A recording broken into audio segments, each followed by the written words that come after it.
Então, até esse momento, né, do nosso estudo, né, que nós estudamos aí a parte desse Deus, né, que vai impulsionando, que é, como a gente já falou, né, uma experiência que não existia nem os órgãos da alma ainda, nem os órgãos físicos. Surgem os reflexos, os automatismos que vai caracterizar o inconsciente, o instinto, dos instintos a estrutura arquetípica que vai se organizar diretamente com o ego. E dentro desse nível que a gente se encontra, o subconsciente aqui, né, intermediando essa camada, que é aquela área da alma que, quando a conquista do ego cai lá, a consciência está livre do trabalho e o subconsciente vai realizar aquele trabalho, mas até então a gente está tendo essa experiência, ela está caminhando para cá. Quando nós, para a experiência mais consciente de Deus, quando nós vamos passando até essa centroversão, que é essa ideia de que esse ego começa a experimentar que tem um comando central maior que não é ele, e que a própria experiência divina lá fora também tem um centro organizador do universo. Então essa centroversão, esse movimento onde o ego começa a ter consciência dele mesmo e a se posicionar enquanto ego, onde o ego começa a se reconhecer que ele é só um pedaço dentro da totalidade, e ele começa a entender ele mesmo enquanto elemento desse mapa da alma, que ele é só um dos terrenos de dinâmica da alma, e que a alma é muito maior do que ele começa a perceber esses centros coordenadores, e a alma começa a amadurecer e começa a limpar a experiência de Deus para um caminho mais consciente, para um caminho mais superior, no qual a imagem interior começa a ficar cada vez mais próxima da imagem de Deus. E eu começo a entender a realidade de Deus, começo a entender, ou pelo menos para onde eu tenho que caminhar para me conectar com esse Deus, embora esses processos ainda estão se impondo ao ego de uma maneira muito forte. O ego já luta para tentar tirar essa experiência, vamos dizer assim, projetiva de Deus. Uma experiência de Deus produzida pela própria força de Deus em relação ao ego. Então, quanto mais o ego amadurece, ele consegue olhar para Deus como Deus é, que é o caminho, que é a meta do arquétipo primordial, que é Jesus, que ele consegue ter essa conexão ao ponto de falar: eu e meu Pai somos um só, eu sou a imagem e semelhança de Deus. Né? Então, quando consegue isso, é porque você chegou num nível tão profundo de desenvolvimento que a experiência de Deus, ela tem uma experiência psicológica consciente de Deus, porque eu já conheço toda a minha dinâmica e realizei a minha dinâmica divina, que Deus queria, e agora eu posso ver a realidade de Deus, quem é esse Deus mesmo, como que ele acontece, quem é esse Pai, porque eu escuto ele diretamente. E nesse nível evolutivo que a gente se encontra, nós não temos os órgãos psicológicos e afetivos para ver essa realidade de Deus. Nós ainda não desenvolvemos essa realidade. Nós não temos ainda instintos que ainda vão surgir em nós a partir do desenvolvimento da afetividade, que nos permita ter uma experiência muito consciente e ver essa realidade de Deus. Então tudo é muito indireto, tudo é muito embaçado, tudo é muito infantil. Né?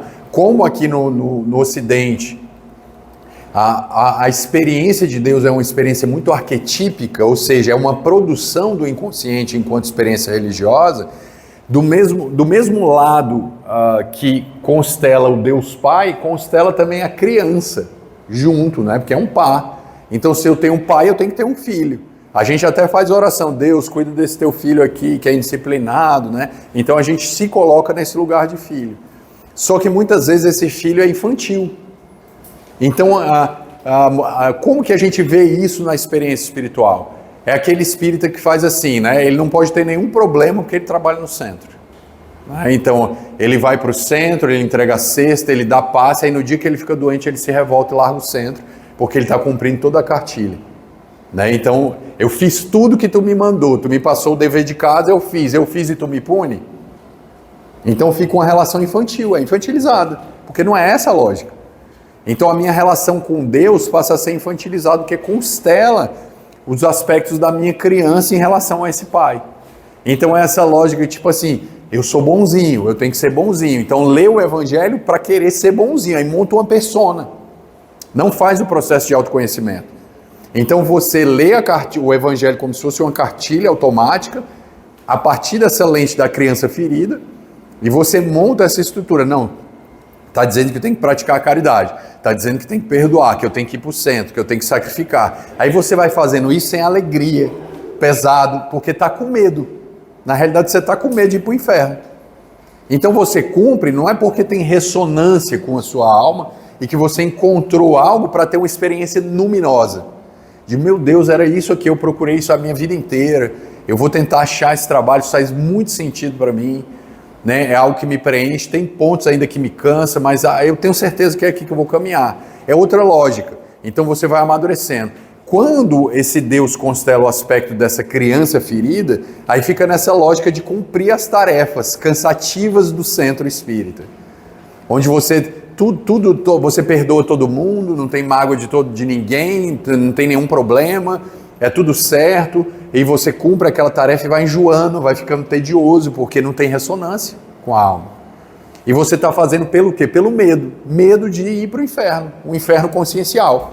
Ou seja, é a mesma experiência do passado, infantilizada numa lógica do presente, porque não tem reflexão, não tem autoconhecimento, não tem um olhar de ver o lado bom e o lado ruim da energia, o lado desadaptado e o lado adaptado na energia, de encontrar um correspondente emocional, onde você se apaixone, onde você lida com as coisas que você não se apaixona, mas tem que fazer, porque é a psicologia do adulto. Então nem tudo, eu vou fazer o que eu amo, não dá para fazer só o que ama. Se a gente for fazer só o que ama, acabou o mundo, né?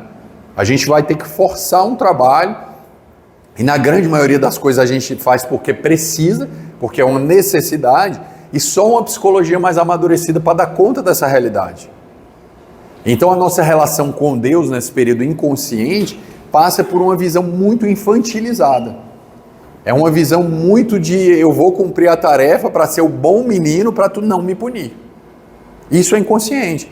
Então você passa ainda a ter aquele temor infantilizado em relação à questão do divino. À medida que ele se esclarece, que essa lógica vai ganhando campo e você vai entendendo, nós vamos entendendo a dinâmica de Deus em nós, esse Deus que funciona dentro de nós, a psicologia vai diminuindo interna a quantidade de projeções que a gente manda para esse Deus e a própria experiência psicológica com esse Deus psicológico, com essa relação arquetípica, ela passa a ser um processo de autoconhecimento. Essa imagem de Deus. Esse olhar, né? Então faz essa pergunta para você, o que é Deus para você? Aí você vai começar a se acessar, né? O que é Deus para mim? Tenta colocar isso, pega um papel e o que é Deus para mim? É uma pergunta simples. Começa a pensar isso, o que é Deus? Como é que é a experiência de Deus para mim? E você vai ver um monte de coisa sua lá. Se eu fosse colocar uma pessoa do lado de Deus, quem que eu colocaria dentro dessa lógica? Aí você bota lá, monta o teatro da tua vida dentro dessa perspectiva. Que aí você vai começar a perceber como que estão as tintas psicológicas da tua relação com Deus. Como é que é a voz de Deus dentro da minha cabeça quando eu cometo um erro? Ele me perdoa? Ele fica me autopunindo? Né? Eu fico me autopunindo? Ele me pune? Eu me sinto culpado? Aí você começa a se relacionar com Deus. Nossa, eu fiz besteira, eu não devia ter feito isso. Aí você fica mal, neuroticamente perturbado, preso naquilo, que acha que já cometeu um erro e tal, e fica preso naquela realidade. Deus está ali. Tem uma lógica divina ali. Né? Será que eu me perdoo como Deus faz? O Deus real, ele sempre perdoa. Mas ele também educa. Né? Será que eu tenho um problema de caráter? É um desvio? Ou foi uma falha minha de uma coisa que me tomou? Então você começa a analisar. Aí você se pergunta, o que é que Deus faria comigo se ele visse um filho fazendo, né? Ou o que é que eu faria com alguém se eu visse fazendo o que eu fiz de errado, que eu considero errado? O que é que eu ia fazer? Se o que você faz é mais ameno, imagina Deus fazendo com você. Então, a partir dessa filosofia interna, você vai começar a acessar a sua relação com Deus e vai começar a caminhar para uma relação com Deus mais consciente. Um Deus que é igual ao filho pródigo. Que é esse filho pródigo que vai, pai, me dá minha herança, vai, aí ele se perde, vira um mendigo, come com os porcos e tal. Aí ele volta para casa, aí o que acontece com o Senhor? Não tem problema, é você mesmo que eu quero. Esse filho que está em casa, ele não andou nada. Você que saiu, gastou dinheiro, chorou, sofreu, está voltando para casa cheio de culpa, você se experimentou e está começando a entender o que é a alma. Não dá para ter uma vida morna, mas também não dá para ter uma vida louca, tem que ter uma vida sábia. Então, à medida que eu tenho essa sabedoria, eu vou arriscar na vida no bom sentido, com prudência, para poder experimentar, entendendo que o erro é uma forma de aprender, é um processo educacional. E muitas vezes, se eu não arriscar, eu não vou evoluir. E quando eu erro, o lidar com o próprio erro é um treino de amor, porque eu já tenho que começar a me perdoar, fazer todo o processo de autoconhecimento para poder lidar com essa falha.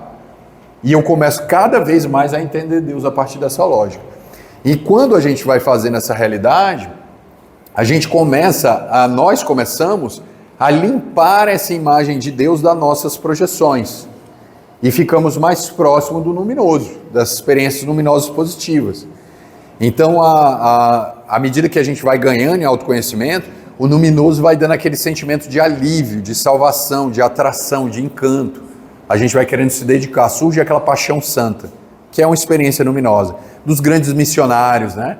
Que nunca se desviaram, ou que tiveram as tentações, que vão ter as tentações e superam essas tentações, porque estão tão apaixonados com a proposta de Jesus, que continuam naquela experiência firme e forte. Ficam fascinados pelo amor. É diferente, é uma fascinação no sentido consciente. É um apaixonamento que faz bem. É estar apaixonado por algo num nível espiritual. Não é aquela paixão do ego, é uma paixão no nível do self. Não é uma paixão no nível de uma satisfação inflada, egóica. É uma fascinação que vai levar na direção, é uma fascinação da atração da alma em direção a Deus, sem essas coisas do ego, os gozos do ego, a horizontalidade do ego, o poder do ego, as coisas narcísicas do ego. Então é aquela paixão que inclusive sacrifica essas coisas do ego para poder experimentar uma realidade muito mais profunda. E isso só se dá a partir do autoconhecimento.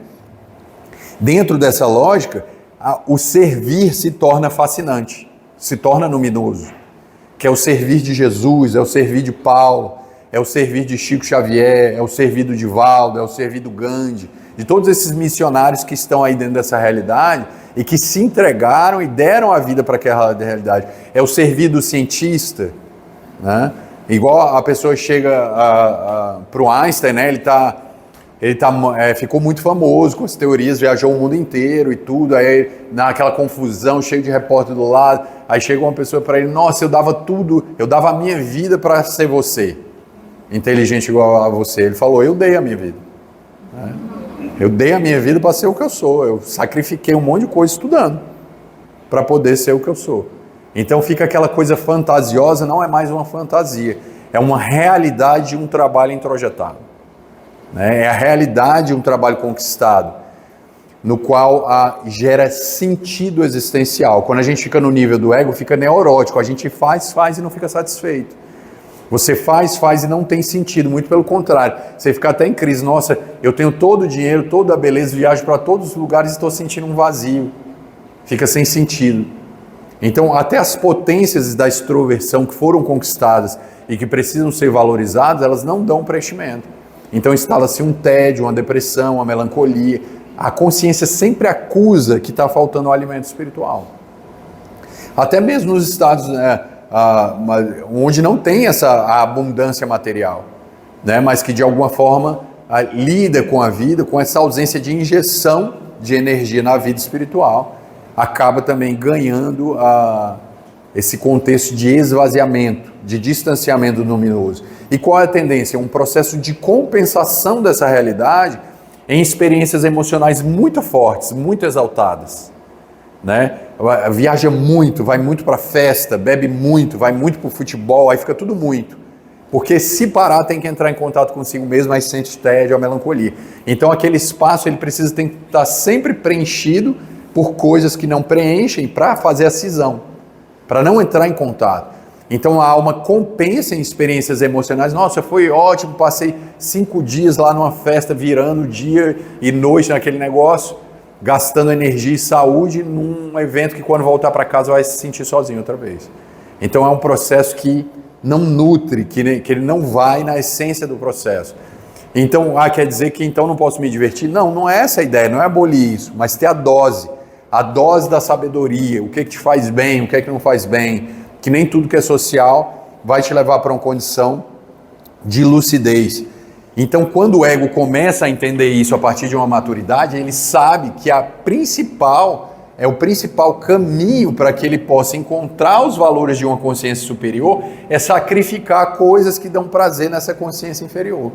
Não tem como não sacrificar. É igual o Einstein. Eu sacrifiquei o convívio com a família, eu fugi do meu país na guerra para ir para um outro país, para morar sozinho numa casa, continuar estudando física no meio do mundo está acabando na Segunda Guerra Mundial. E eu estou aqui focado, encantado com essa missão da física para levar esse conhecimento. Então eu tive que sacrificar muita coisa para trazer esse resultado do meu trabalho. Isso é o que? É o chamado dele. Ele estava tão apaixonado pelo processo dele que ele sobra energia para ele poder sacrificar esses processos. Porque o ego não dá conta de fazer os dois, não tem como carregar tudo. Né? O ego é meio um garçom atrapalhado com pilhas de prato dos dois lados. Então ele tem que deixar uma pilha, levar uma e depois pegar a outra. Ele não dá conta de ir equilibrando todos os pratos da vida, vai dar acidente. Então, como os braços egóicos são braços ainda em desenvolvimento, ele precisa pegar uma função de cada vez e ir lentamente sacrificando determinados processos para que aquele chamado ocorra. Isso a gente vê nos pais, né? Eu precisei sacrificar a minha vida profissional, a mãe que fez isso, ganhar menos para poder cuidar dessa criança, porque eu tinha preocupação de quem que ela ia ser, sacrificou. Sacrificou o sonho, a faculdade que queria fazer, aí depois mais velho, quando o filho sai de casa, aí vai fazer a faculdade. É um sacrifício. E a lógica do processo de individuação passa pelo sacrifício. Lembra que antigamente a gente sacrificava coisas para os deuses para poder realizar? Agora esse sacrifício sai do locus externo projetado e passa a ser um sacrifício interno do ego para esse Deus dar o que ele quer, que é encontrar Jesus. Então não é um sacrifício mais material de eu matar um animal e encontrar paz, mas o sacrifício da minha animalidade interior. É o sacrifício de eu me entregar esses prazeres horizontais da vida para essa alma, para ela começar a me dar uma outra experiência. E isso tem um entre. Esse entre ele é angustiante, porque você quer ir, porque já está vendo, olha lá a praia que eu vou estar, que praia bonita, que beleza, mas não cheguei, mas estou vendo. E ao mesmo tempo você olha para cá, nossa, aqui também era bom, né? Dava uma relaxada, descansava. E aí, eu vou ou fico? Esse entre é assim, ele é angustiante. Aí quando você começa a caminhar na direção dessa praia bonita que você quer alcançar, cansa, dá um desgaste, aí você quer voltar para pegar uma energia aqui, aí volta, pega até um pouquinho, nossa, mas aqui não está me satisfazendo mais. Então você fica meio angustiado, porque aqui que te alimentava não alimenta mais, mas você também não chegou no alimento novo. Então tem essa ponte, é ela que vai fazer a diferença na capacidade desse ego de suportar o próximo, para fazer essa viagem entre uma ilha e outra. Esse momento em que o voltar regressivo para os comportamentos do passado não dá mais, não consigo. A energia agora para mim já é pesada, já mudou, é diferente. Algumas coisas me atraem aqui ainda, mas eu já consigo sacrificar, mas eu também não estou lá. Então estou lidando com toda essa ausência, com essa desintoxicação da minha personalidade do passado, está tudo meio ainda angustiado. Até que de repente você começa a sentir já o clima da ilha para onde você está indo. Nossa, está melhorando. Então você não botou o pé ainda, mas já sente o aroma, né, do mar que está ali, daquela situação que já está te dando uma luz ali, e isso começa a motivar. E a gente começa a caminhar. Então surge essa fascinação, é uma fascinação lúcida, uma fascinação de entrega. Ela é cativante, é arrebatadora do luminoso, né, encantador. Muitas vezes levando a um delírio mesmo, um delírio inebriante, né? Aquela coisa daquele gozo no sentido positivo, ou o delírio da loucura nos casos desadaptados das energias arquetípicas sombrias. Né? Por trás da nossa natureza racional está oculto algo último e supremo na nossa natureza, né? Que é justamente essa energia de Deus em nós, é Deus em nós. Então, para que nós sintamos Deus, exige uma conexão profunda conosco, que não é satisfeito ao se suprimirem ou saciarem as necessidades das nossas pulsões e desejos mais egóicos, né, mais superficiais, psíquicos e intelectuais. Ali o livro, estou satisfeito. Eu entendi agora o que é Deus. Não, não é assim. É um entendimento emocional. É um entendimento que ele vem da experiência, que ninguém tem igual, ou que isso pode ser passado. Só quem vive o processo pode saber o que está acontecendo. É aquele momento do seu chamado, aquele momento que você sente que você está naquele caminho e que você precisa trilhar aquilo ali para forçar a existência a partir dessa lógica. Então, dentro dessa perspectiva, a gente começa a ter esse sentimento de veneração, o reconhecimento do valor do mais alto, das coisas que vêm do mais alto. São outras questões, do mais sagrado, a relação com o sagrado, das coisas que estão além dessas forças do ego. Então, o luminoso reflete na psique os sentimentos de beatitude, aquele sentimento, né, muito profundo, que também é uma forma de reconhecimento dos valores profundos do divino dentro de nós. E que, ou seja, para se conectar a isso, precisa estar em conexão com a própria realidade espiritual. Como nós não temos os órgãos da alma suficiente para isso, isso ainda se torna episódios em nós. São episódios, mas que podem ser definidores do nosso processo reencarnatório, no sentido patológico ou no sentido divino, no sentido de nos conduzir ao nosso compromisso reencarnatório. Então essas experiências, elas precisam ser valorizadas com muita lucidez e dosadas, no caso do patológico, com muita lucidez, para elas não acabarem com a nossa caminhada. Quando nós vamos, à medida que nós vamos caminhando e evoluindo na direção da consciência cósmica, novas estruturas psicológicas começam a surgir. Né? Hoje, eu vou trazer só a ideia espírita. Nós dividimos a personalidade nesse inconsciente, onde estão aí toda essa história da humanidade que a gente percorreu durante o seminário. De repente surge nesse inconsciente uma partição do subconsciente, né, que é onde eu começo a colocar as conquistas ali do instinto, eles ficam automáticos, trabalhando numa ideia dessa instância subconsciente, até que dentro dessa estrutura do espírito, com esse inconsciente formado e o subconsciente, vem a estrutura da consciência, cujo centro é o ego, e o ego vai fazer esse trabalho, e nós paramos aí, em termos espíritas, né? Nós estamos nesse momento de estrutura psicológica, de anatomia da alma. Ou seja, é a partir desse mapa, dessa anatomia, que a gente sente Deus, que a gente interage com Deus, muito contaminado ainda pela nossa realidade emocional e intelectual. Mas à medida que a gente avança em autoconhecimento, os espíritos superiores voltaram, né, a partir da obra espírita e dos conhecimentos espirituais, falando que novos órgãos espirituais irão surgir, que novas estruturas instintivas irão surgir, que novos arquétipos de base divina irão aparecer, à medida que o ego se relaciona com essa totalidade, integra a sua sombra num processo muito difícil que se dá em várias existências, mas que uma hora precisa começar, e à medida que vai avançando essa realidade, o mapa da alma vai mudando. Ele vai se estruturando a partir de outra lógica, e outras funções espirituais vão ser valorizadas para essa interação com Deus e o contato com Deus mais imediato. Então nós temos o inconsciente, o subconsciente e a consciência egóica, né, dentro dessa lógica espírita. Estou reduzindo bem o mapa da alma para a gente poder entender. À medida que a gente avança, vai surgir uma outra função, uma outra realidade, que é a superconsciência, né? Que nós começamos a entrar em contato com essa superconsciência quando o autoconhecimento avança e nós começamos a caminhar na direção da imagem de Jesus com mais lucidez.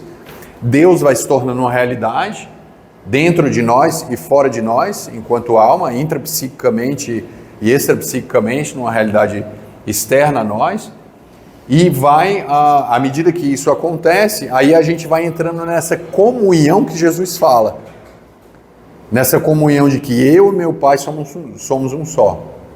Eu e meu Pai trabalhamos, meu Pai trabalha e eu trabalho até hoje, eu escuto meu Pai.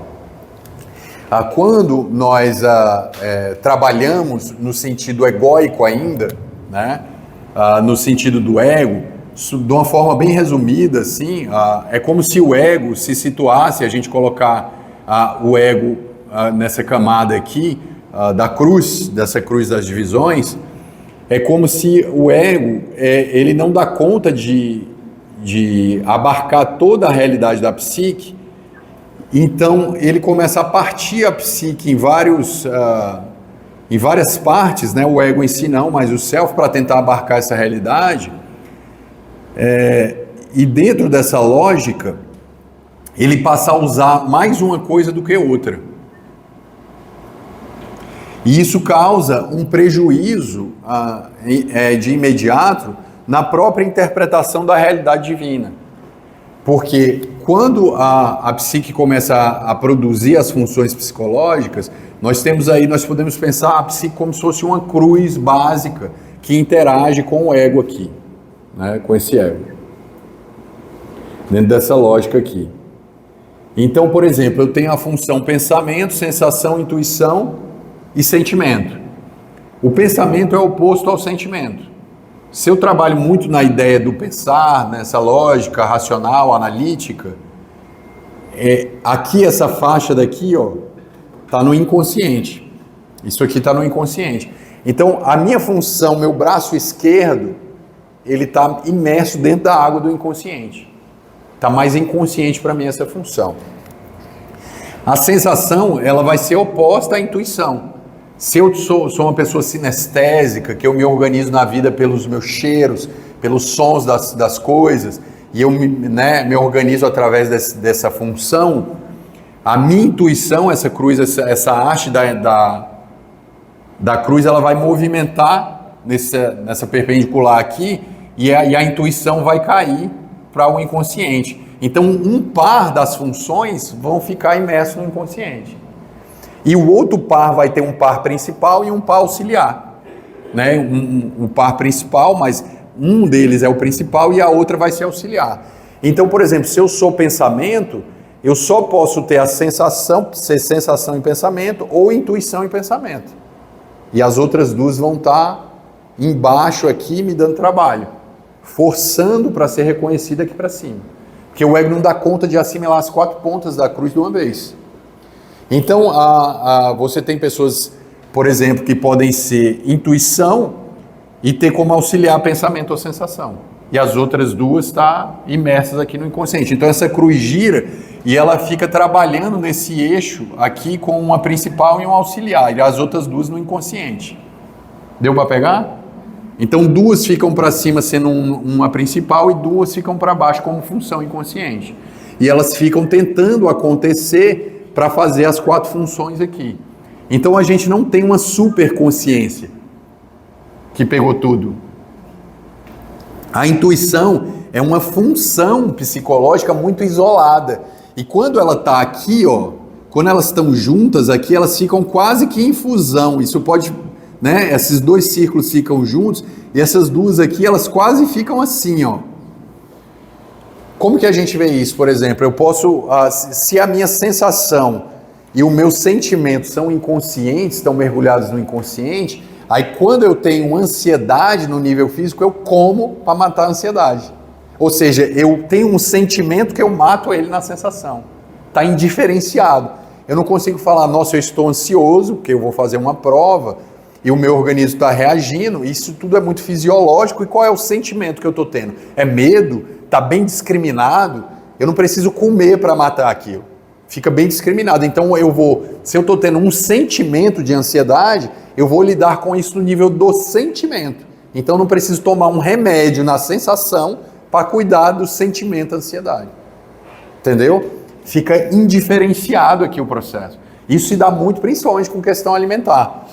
Então, a gente usa muito a alimentação em fusão com a função sentimento. Então, eu uso uma função sensação e tento abarcar a função sentimento a partir da sensação.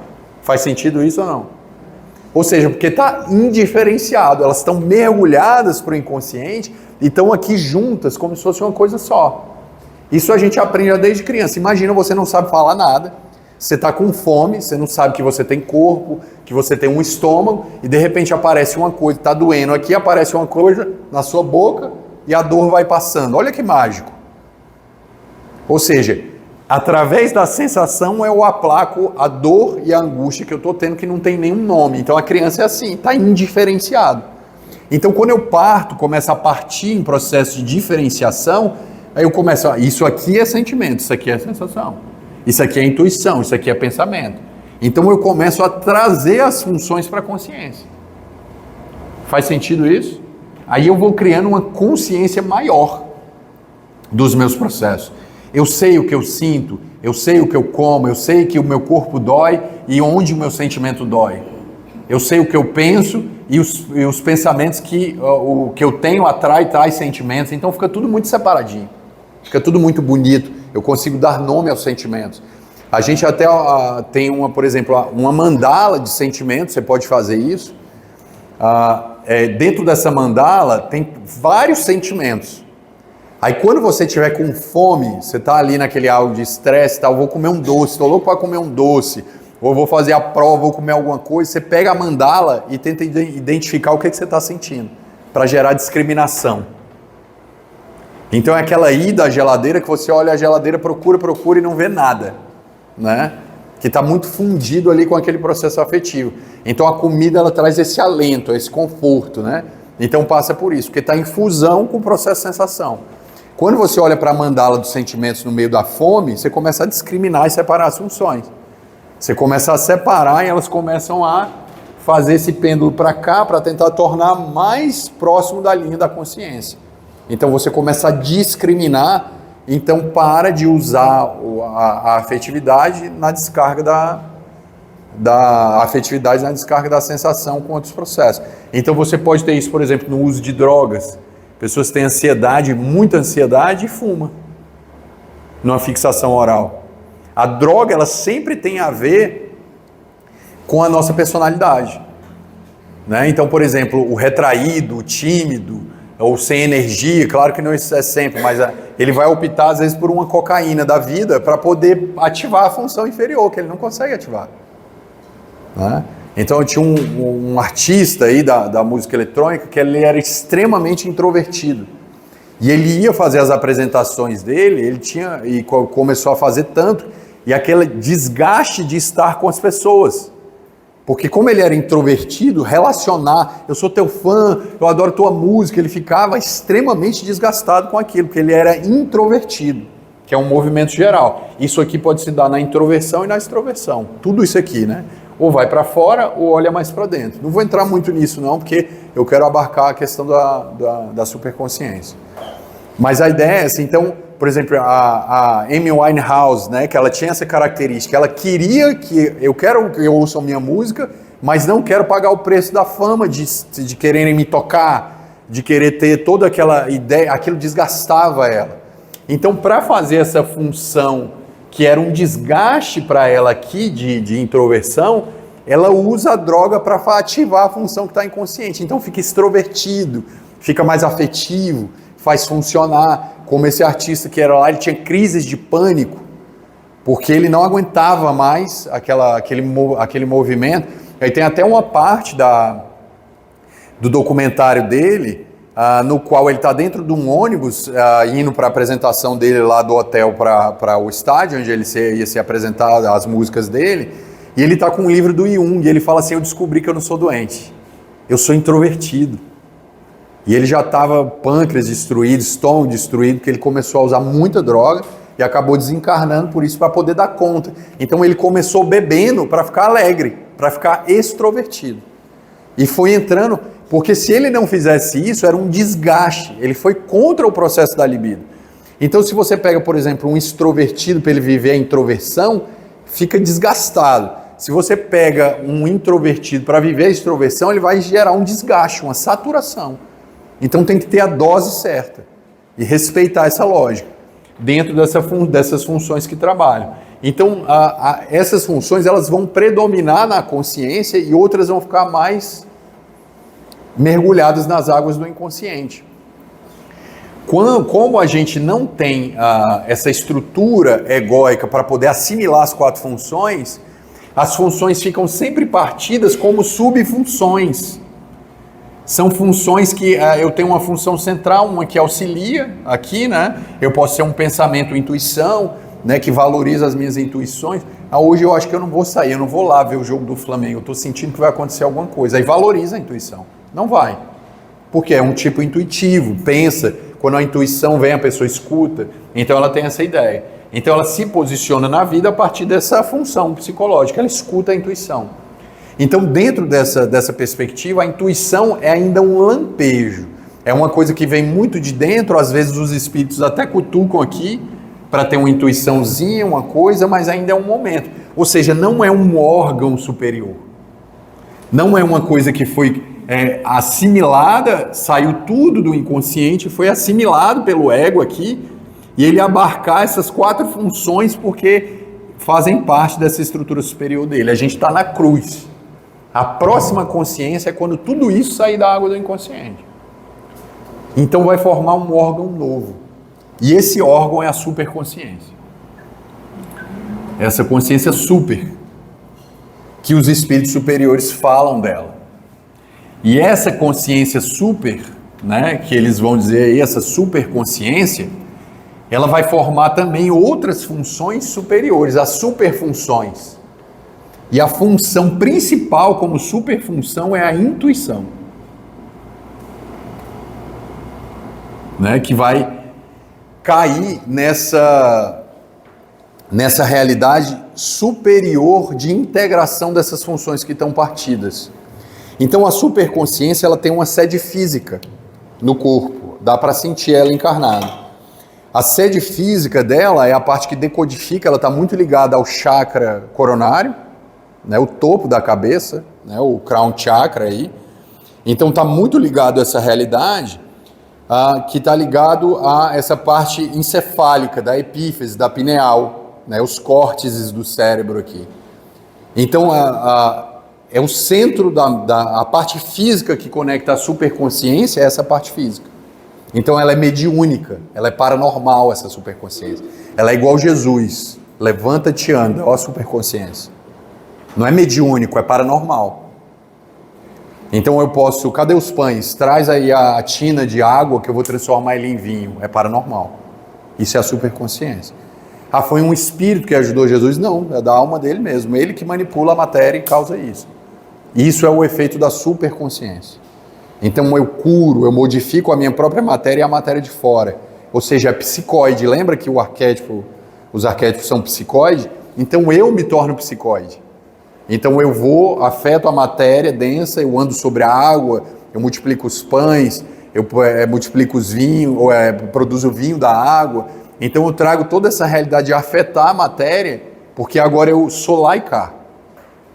Eu mexo lá e cá. Isso é uma característica da superconsciência. Então a mente elabora, a vontade impulsiona, né? Faz fluir, e o centro coronário fixa no perispírito essa realidade. Né? Então, a mente, que é uma função, eu tenho essa função aqui psicológica dentro da nossa alma, ela é esse centro coordenador que vai organizando as funções orgânicas ali, né? Ela faz todo o organismo funcionar, é uma função espiritual também. Então, essa superconsciência, ela se torna um fulcro um núcleo de inspiração divina. Inspiração. Então, forma um órgão superior intuitivo. A nossa intuição, ela está muito misturada com o sentimento, né? Nós temos uma intuição que às vezes dá um sentimento. Nossa, eu tenho uma intuição que algo ruim vai acontecer, e dá um sentimento também ruim. Tá ali, junto ali, né? Ou eu tenho um sentimento que eu vou fazer esse negócio aqui, vai dar certo, uma intuição que está muito ligada a essa função sentimento. Quando essa função vai caminhando na direção da superconsciência, ela caminha na direção da superconsciência e fica uma voz pura, onde eu escuto um comando divino do que eu tenho que fazer. Aí é nessa hora que a gente entende Jesus quando ele fala, eu e meu Pai somos um só. Eu escuto e faço o que ele quer, que são os espíritos que criam em plano maior. Vai formar esse órgão, né? Então, a zona de transição na qual os instintos se transformam em inteligência e a inteligência em angelitude. Começa a fazer um processo no qual o ego vai lá e trabalha. Aí o subconsciente olha para o trabalho do ego, pronto, ego, o trabalho está feito, me dá aqui. Aí o que era consciente, um trabalho consciente, o inconsciente se apropria na camada subconsciente. Quando a camada subconsciente se apropriou daquilo, ela começa a se preparar para a próxima etapa para entregar esse material para a superconsciência. Num processo dirigido, muito mais profundo, que aí fica difícil de criar essa psicologia, porque não tem parâmetro para ela ainda. É algo que vai muito além. Mas vai surgir esse órgão novo, onde vão surgir novos instintos e novos arquétipos dentro dessa realidade. Então, dimanam do inconsciente as funções parapsicológicas. Começam a surgir uma parapsicologia mais profunda. Os poderes da alma, onde eu tenho a clarividência, a clareaudiência, onde eu afeto a matéria, onde eu faço processos de cura, só que tudo isso de maneira anímica. Isso sai da minha alma dentro dessa lógica. Não é mais um processo necessariamente mediúnico. Nas fases onde fica muito indiferenciado o processo, a intuição é um momento, é um órgão muito menor, onde os espíritos vêm, intuem, você tem experiências mediúnicas ainda em desenvolvimento. Muitas vezes a maioria de nós, 90% de nós, não são mediunidades assim, missionárias de grande impacto social, mas são mediunidades para nós, de resgate, desenvolvimento, e que vai passar por um auxílio ao outro, mais anônimo, sem tanta exposição.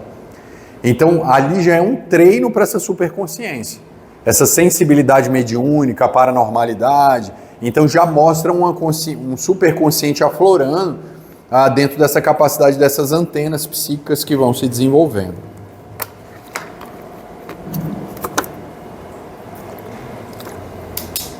Então, o trânsito entre o orgânico e o psíquico se faz livremente na superconsciência.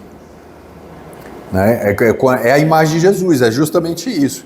Então, é como um yogi, né, que controla a fome, ele aquece o próprio corpo meditando, ele modifica as funções fisiológicas, ele entra num transe profundo, onde o orgânico e o psíquico, você começa a circular livremente. Onde eu produzo curas em mim, o Sai Baba lá que manipulava a matéria, que fazia todos aqueles processos, né?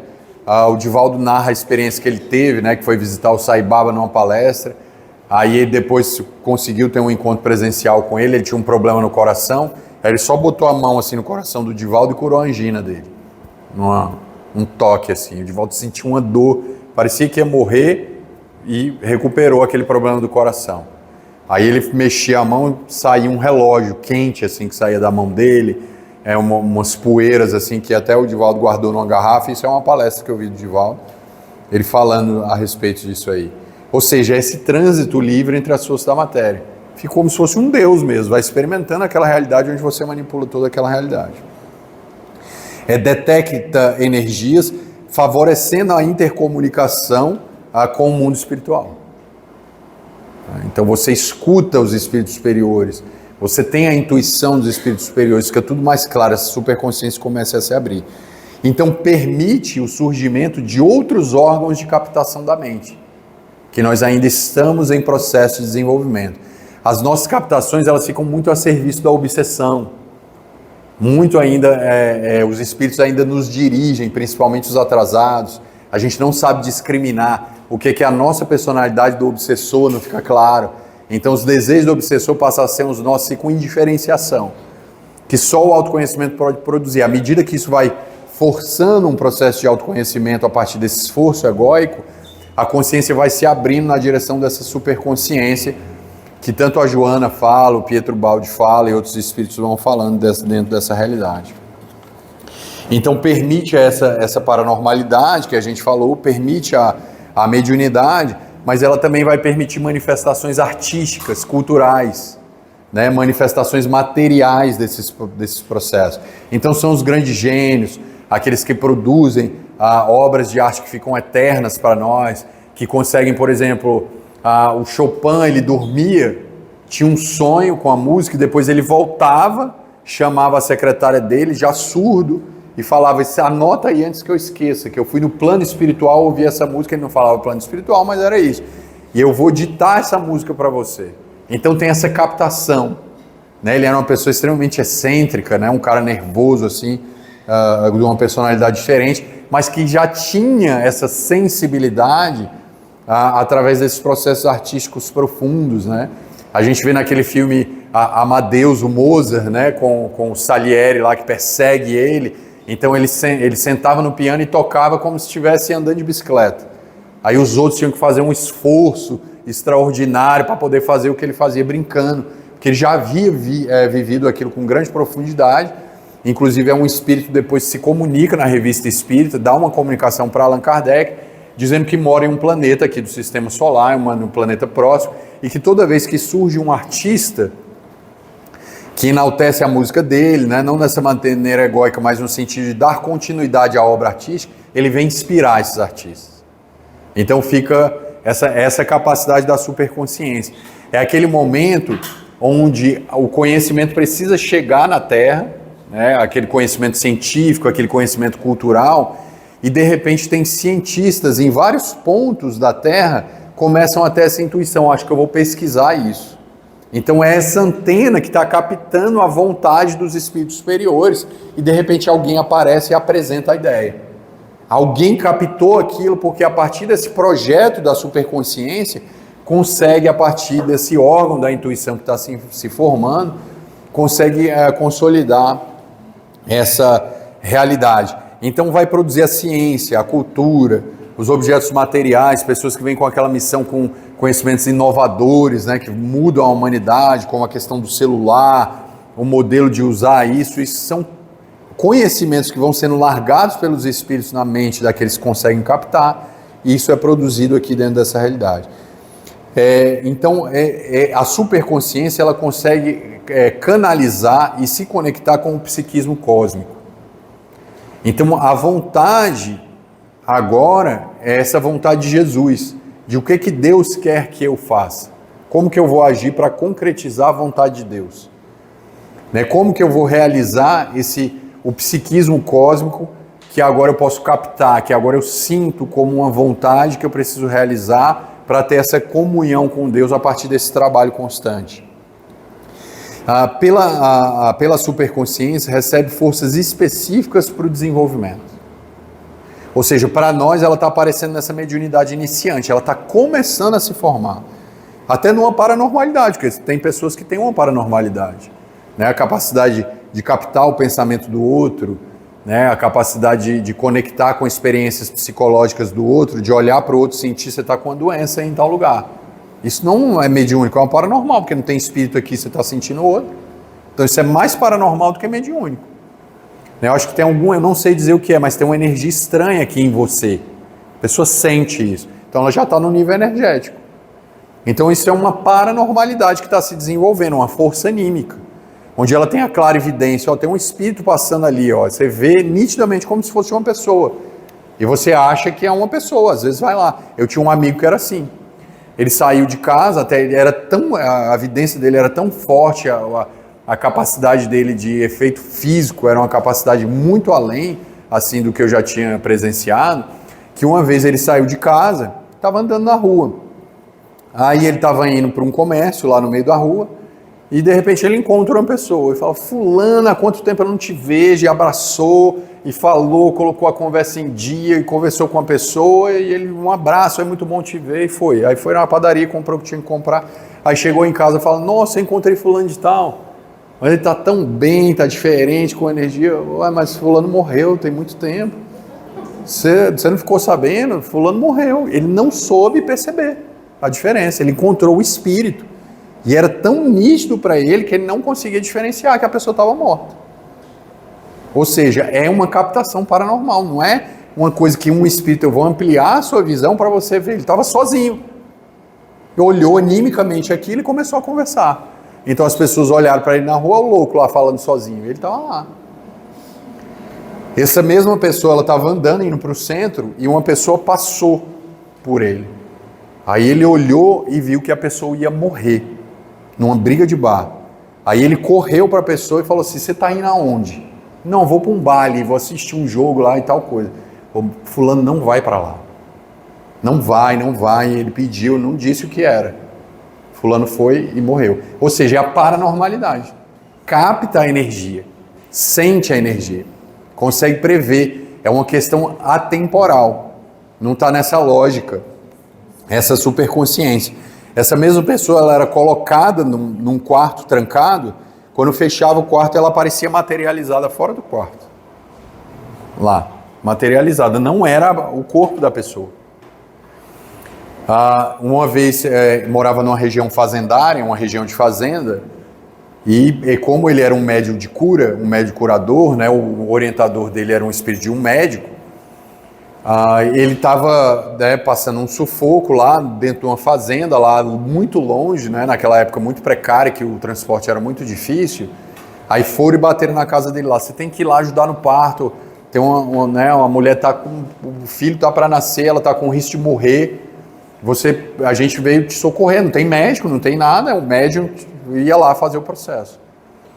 Aí, como é que a gente vai? Aí pegaram uma caminhonete velha e ele sentou no banco de trás e foram, né, na estrada de barro lá. Aí, de repente, ele dorme no banco de trás, dormiu. E foi na viagem. O povo dormiu, era já o cair da tarde. Aí, quando eles chegaram lá, a mulher já tinha tido o filho, estava tudo bem, o filho estava lá. Aí, a mulher que teve a criança falou, por que você voltou? Ele tinha desdobrado, feito o parto da mulher e voltou, materializado lá. Igual o Eurípides Barçanufo, né? Então ele teve que apagar, o espírito saiu, materializou, fez o parto e voltou. Essa é a superconsciência. A gente começa a falar de uma coisa que não é natural. Então isso é essa experiência luminosa, essa coisa que vai muito além. Então a gente fala de uma mediunidade muito mais expressiva, né? Então na superconsciência, nós começamos a pensar, para nós agora, ela é esse futuro, tudo é uma expectativa. Ou seja, é quando nós começamos a ter intuições de coisas que nós nunca fizemos para o bem, e a superconsciência começa, eu acho que eu vou começar a ser espírita, eu não conheço essa religião, eu acho que eu vou começar a fazer um trabalho. Então a superconsciência está querendo surgir numa expectativa. Ela já está mandando um sinal nessa expectativa de algo afetivo profundo que eu ainda não realizei. Preparando-se as bases de uma conquista do amanhã, dessa conquista emocional. Então ela é uma voz interior que anseia, que está ansiando em surgir. Então ela acontece nessas funções que estão nessa cruz ainda muito diferenciadas, até virar um órgão superior, que é essa intuição superior que a gente vai ter. A superconsciência, ela se move no infinito. Ela não se move tridimensional no máximo aqui como nós. Então ela se move na lógica de Deus. Então, se eu passo o homem, para mim, como a minha superconsciência se move no infinito, eu já sei que ele vai morrer. Porque para minha psique está tudo acontecendo agora. Presente, futuro e passado. Ele vai morrer, ele já morreu e ele já está desencarnando. Então eu consigo captar, eu consigo ver o futuro, como se eu estivesse na minha paranormalidade, no topo de uma montanha onde eu vejo toda a estrada. Então não tem, precisa acontecer A para que B venha e C venha e depois que eu vou descobrir, não. Eu já sei todo o caminho, né? Eu consigo captar. É igual tinha um matemático indiano que ele era intuitivo. E o outro matemático britânico que trabalhava com ele, o inglês lá, era função pensamento. Então ele mediunicamente, através de um processo intuitivo, que era muito espiritual, trazia a fórmula matemática pronta. Ele falou, isso aqui é uma lei da matemática. Ele coloca, mas de onde você tirou isso? É a função pensamento, cria a demonstração da fórmula. Ele falou, não sei, isso aí a fórmula é essa, aplica que vai dar certo. Aí aplicava a fórmula, é verdade. Mas como é que você chegou, me demonstra essa fórmula aqui, ó. A função pensamento é isso, né? Ela quer a análise do processo. Não, eu sou intuitivo, se você me cobrar isso aí, eu não vou saber, porque eu sei que é. Eu não precisei de um cálculo analítico no tempo para saber que eu simplesmente sei. Isso é a superconsciência. Então ele trazia a equação matemática pronta, sem passar pelos caminhos de construção da fórmula. Aí ele começou a adoecer, começou a passar por uma série de problemas, que esse professor queria de todas as formas fazer com que ele provasse analiticamente as fórmulas dele.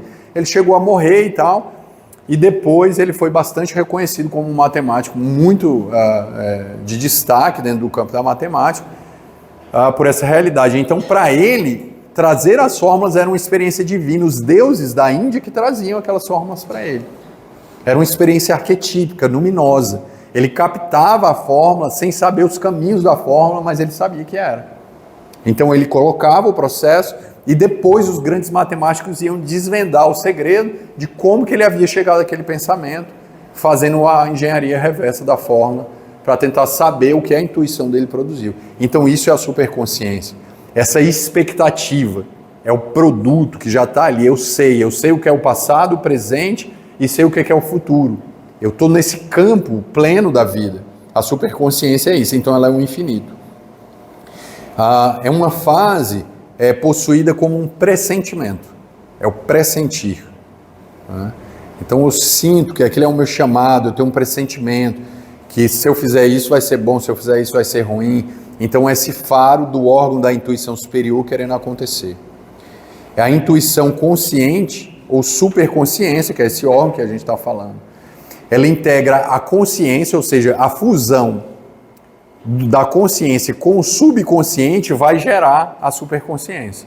É como se o ego fosse ser integrado pelo subconsciente, ao mesmo tempo que o subconsciente integra o ego ali dentro daquela realidade e vai nascer uma síntese. A superconsciência é uma síntese de funções que estão partidas. Então, quando elas juntam, forma esse órgão que a gente ainda não tem. A gente ainda está ego, subconsciente, inconsciente.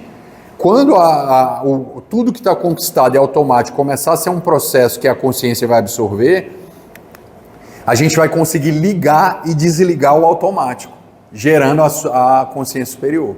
Por exemplo, o espírito superior vai fazer um resgate dentro de uma boate lá com uma energia muito pesada, como está lá no André Luiz, e o espírito fala para o André Luiz, pouca gente consegue entrar nesse ambiente aí e sair inteiro, espiritualmente.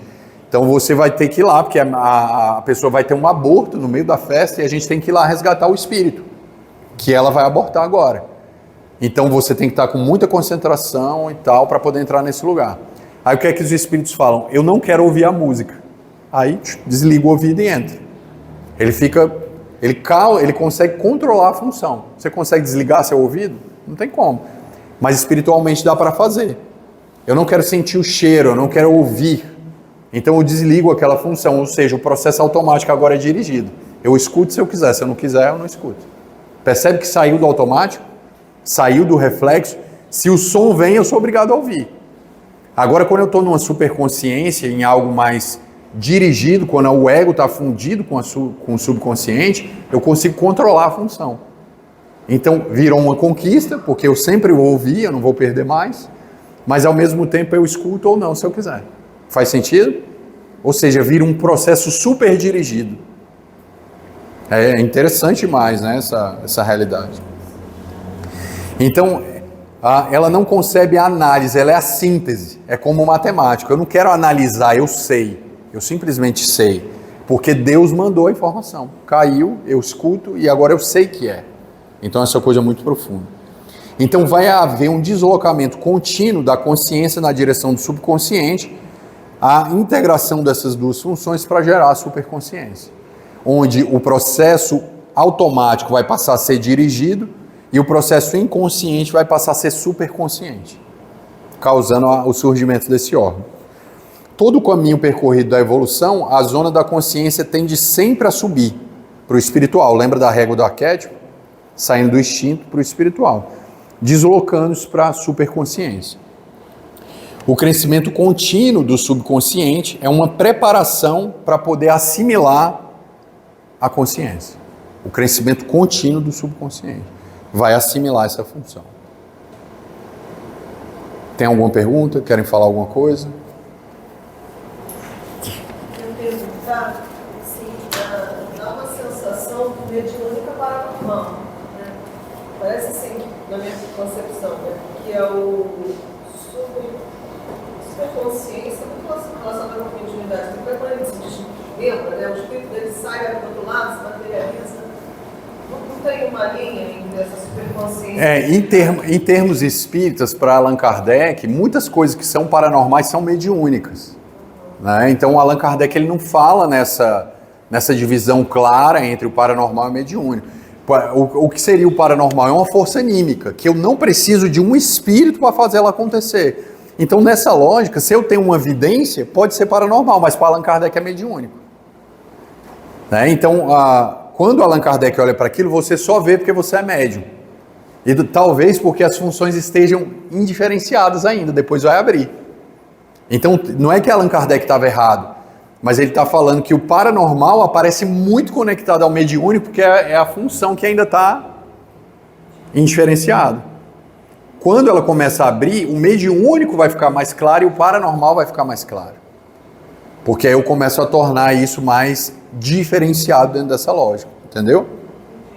E aí a superconsciência, ela pode ser para alguns aspectos e outros não? Assim, ter uma intuição muito forte em relação a um aspecto, já visualizar o que vai acontecer, e para outros nem ter superconsciência? Sim, com certeza. Porque a superconsciência é um processo que passa por um amadurecimento, uma maturação moral e afetiva de quem está ganhando esse campo.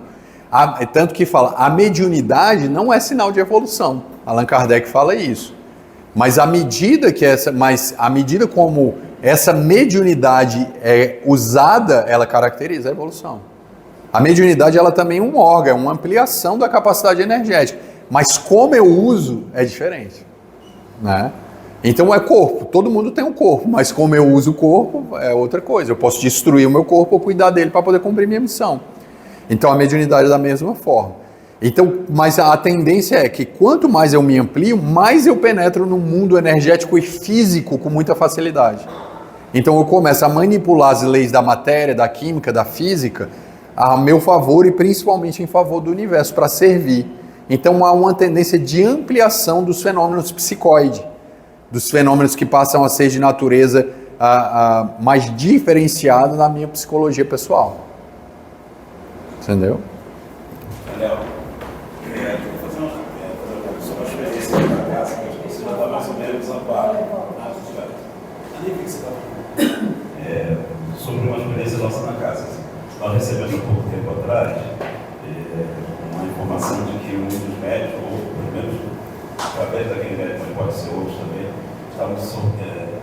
estariam fazendo modificações no plano astral para ela aperfeiçoar outro tipo de consciência de comunicação que não fosse uma psicofonia funcional, né? Que eu até te contei ontem no caso. Esse processo ele é conduzido também pelos espíritos superiores, né? Então, assim, esse superconsciente também está sendo preparado por amigos nossos do espiritual, que está fazendo operações na gente, está colocando trabalho na gente. Então, aqui, como na nossa casa a gente tem essa experiência já há uns 3 anos, quer dizer, inicial, há 3 anos, mais um pouco, mas assim, como sistema sistêmico, há 3 anos, da captação psíquica, dos fenômenos anímicos paralelos aos mediúnicos, isso já é uma preparação para o superconsciente e para o avanço do trabalho espírita, você não acha? Com certeza. Quando, desde lá do momento em que a gente faz a transição para o indivíduo primitivo, das cavernas, né, o hominal, quando a gente faz esse movimento e os espíritos que eram os nossos pais cortam o cordão umbilical para surgir a possibilidade de livre-arbítrio, ali começa um intercâmbio mediúnico no qual os espíritos começam a impulsionar para o surgimento das funções psicológicas. Então as orientações que eu recebo em desdobramento são as expectativas do futuro. Faz isso, vai por aqui, você reencarnou por causa disso, eu sinto que eu tenho que fazer. Então essa intuição do guia, ela já é o guia ajudando essa superconsciência a acontecer, né? Porque ele está trazendo valores novos, ideais novos. Então ele está falando para o ego, ó, vai por aqui, porque a gente precisa começar a abrir essa nova estrada na direção da superconsciência. Então esse intercâmbio mediúnico, ele é fundamental para isso. No início era a natureza e a inconsciência do que a gente recebia, porque era guiado, realmente pego pela mão para poder trabalhar. Quando surge a consciência e o livre-arbítrio no sentido da razão e da responsabilidade, isso fica na forma de intuição, que eu posso acatar ou não, né? Então, você agora é livre, mas eu vou te inspirar para você ir. Então, esse intercâmbio continua favorecendo o surgimento dessas funções, porque agora eu aconteço a partir de outras almas, e não mais da pedra, da planta, né? A minha alma acontece a partir de uma alma que me direciona, que me orienta, que me inspira e que vai diferenciar as minhas funções. Então, o que eu gerava de psicologia na pedra, na planta e no animal, agora eu vou gerar de psicologia nos espíritos superiores, nos espíritos que eu incorporo, nos espíritos que eu escuto, nos espíritos que eu ajudo. Então a pedra, a planta e a biologia animal se tornou o próprio espírito fora de mim, que vai imprimir funções novas em mim à medida que eu trabalho e interajo energeticamente com esse plano espiritual. A gente entende que nesse momento, que é muito inicial para nós, na nossa experiência aqui, embora outros casos, outros locais devem ter outras experiências, e ainda não é um superconsciente, porque isso não é uma coisa natural e controlada pelo próprio espírito. Mas essas experiências luminosas, entre aspas, de você perceber o sentimento do outro, de você tentar ajudar o outro, só pela percepção, o cara não fala contigo, mas você sente que a pessoa está tendo isso aqui, várias pessoas sentem, ou de expressar todo o ânimo de um grupo de pessoas que está ali, que se condensa num ponto único, e expressar isso mediunicamente também, entre aspas. Então, isso tudo é anímico. Por enquanto, a nossa galera espiritual está ali assessorando e fazendo essas operações acontecerem para a gente aprender. Com certeza. O consciente vai colocar isso como capacidade mesmo adquirida. Exatamente, é que o subconsciente assimila e eu não preciso mais necessariamente ter direto um mentor, porque meu mentor já está introjetado.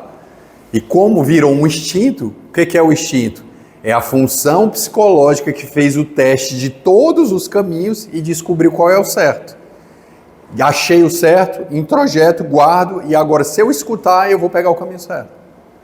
Então, quando eu repetir tanto, escutando o guia, escutando o mentor, isso virou instinto, agora eu tenho a resposta certa. Eu não preciso mais, necessariamente, dessa voz o tempo inteiro, porque já está em mim, o meu mentor já foi introjetado. Não que eu vá ficar sem ele, mas ele vai ser outra relação, vai ser outro aspecto aí.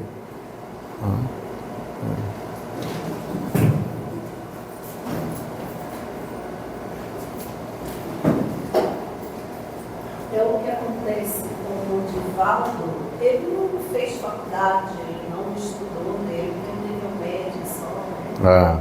E uma pessoa inteligentíssima que discute com sábios e sábios do mundo todo. Até que ponto ele usa dessa superconsciência, até que ponto da mediunidade, ou é isso que você estava falando, que ele foi absorvendo ao longo do tempo, ou é de experiências de vidas passadas? Na realidade não é ou uma coisa ou outra, é tudo isso que você falou. É o encontro de todos esses processos. Ele só consegue colocar mediunicamente, materializar a obra, porque no inconsciente dele, ele tem aquelas informações que permitem com que ele sintonize com esses espíritos que querem trazer esse conhecimento. Então eu preciso, para eu escrever sobre arte, filosofia, eu tenho que ter um cabedal no meu inconsciente que me permita ter afinidade com quem quer pensar. Eu não posso ser um teclado de computador faltando tecla. O espírito vai querer digitar ali a mensagem, está faltando uma tecla. Ou seja, eu tenho que ser um teclado completo. E esse teclado é o meu inconsciente. É ele que é a tomada. Então todas as minhas experiências intelectuais ele não estudou nessa. Mas é um espírito que já vem de longo tempo acumulando conhecimentos na área oriental, na área espiritual, conhecimentos religiosos, né, que já foi padre, que já deve ter, né, e ninguém estuda mais ali naquela época, os padres que tinham acesso a todo o conhecimento. Ele mesmo narra isso, que ele foi fazer uma viagem para a França, de repente ele teve uma alteração de consciência e ele lembrou quem ele foi ali na França. E ele foi bater na instituição religiosa que ele morou. Que na época ele era o coordenador, era um padre muito severo, uma pessoa muito rígida. E aí ele bateu e a freira abriu a porta lá e falou: você não pode entrar aqui, homem não pode entrar aqui. É um claustro aqui de freiras, você tem que ficar aí fora. Eu sou fulano de tal. Ele lembrou de tudo, eu sou fulano de tal. Vai lá, tem uma pedra onde eu rezava, que ela é até marcada com o meu joelho, de tanto tempo que eu ficava lá ajoelhado nessa pedra orando. Aí a freira: como é que você sabe disso? Eu conheço os detalhes desse lugar. E aí ele narrou tudo que tinha lá dentro. Aí a freira deixou ele entrar, ele apresentou o livro dos espíritos para ela. Esse é o processo.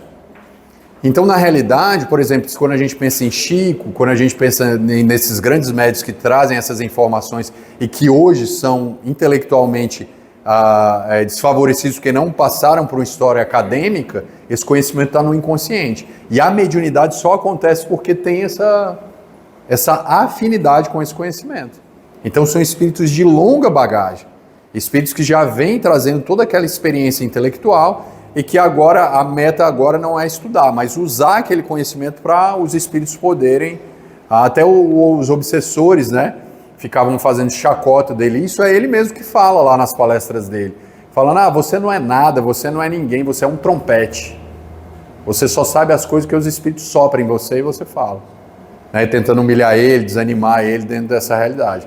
Mas ele só pode falar de coisas que tem na alma dele, né? Então a mediunidade não é uma mágica. Se eu não sei escrever e consigo psicografar uma carta e no meu âmbito da consciência eu não sei, é porque aquele idioma já está lá, ele está no inconsciente.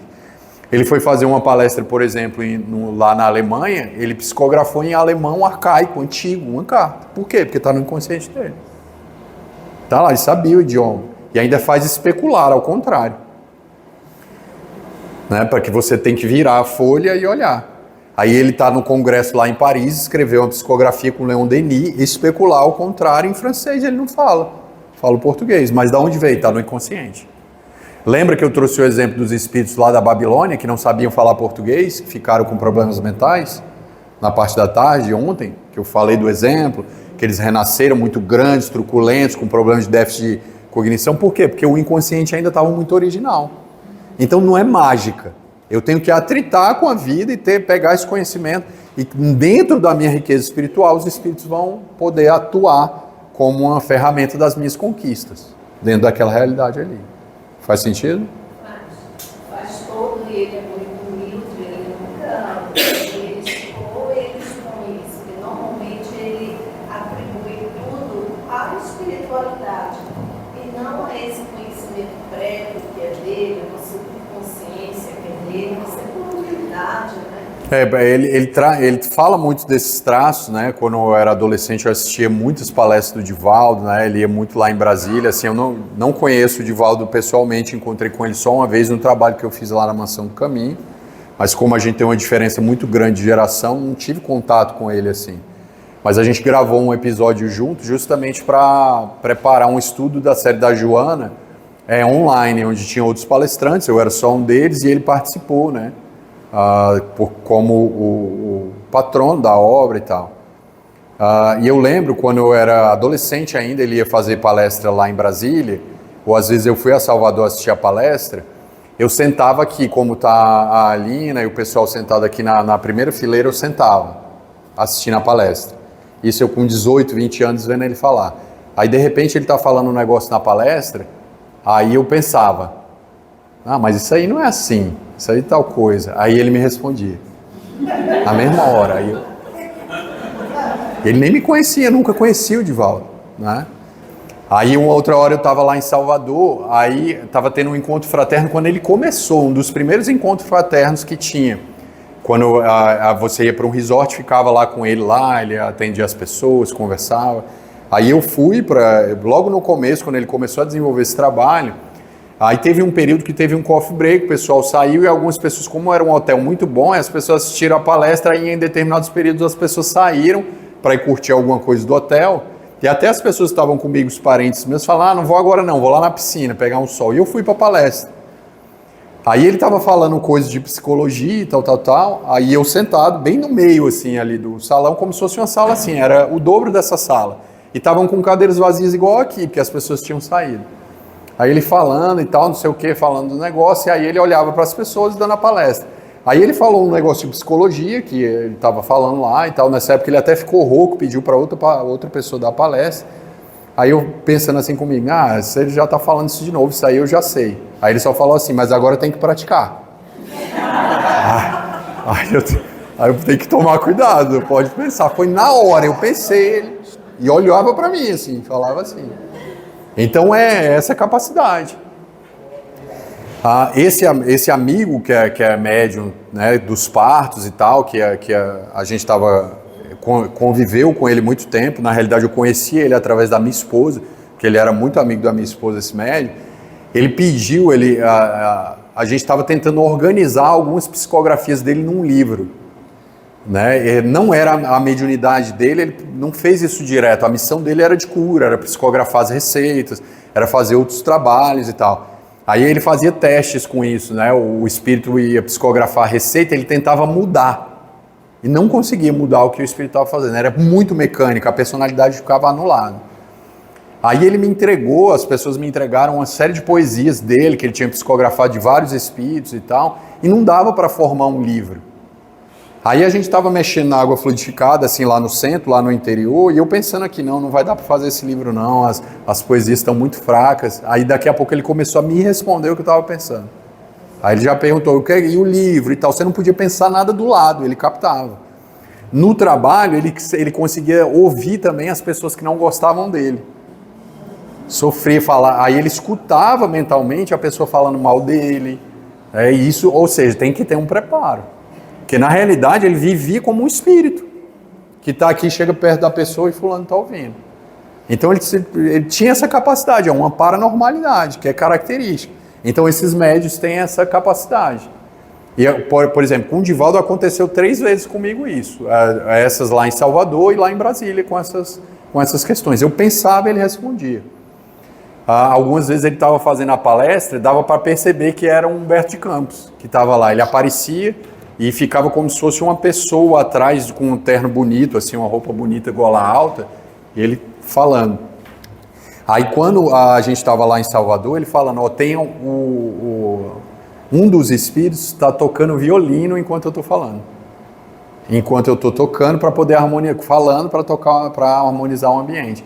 Então ele fazia toda a palestra ouvindo um espírito tocar, enquanto tinha um outro espírito intuindo ele a falar. Então isso é uma mediunidade, é uma paranormalidade fora da curva.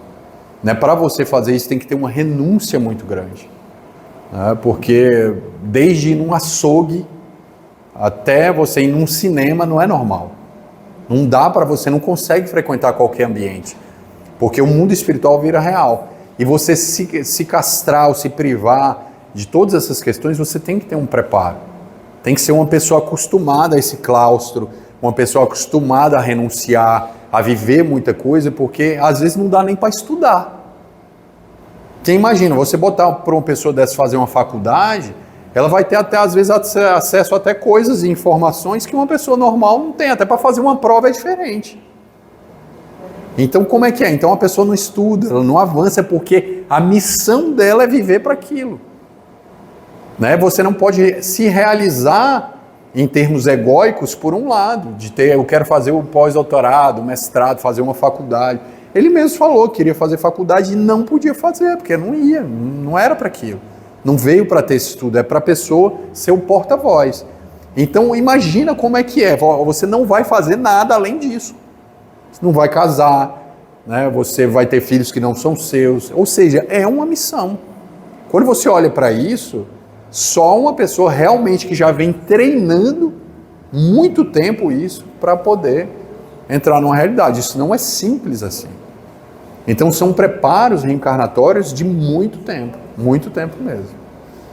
E isso vai caracterizar essa superconsciência.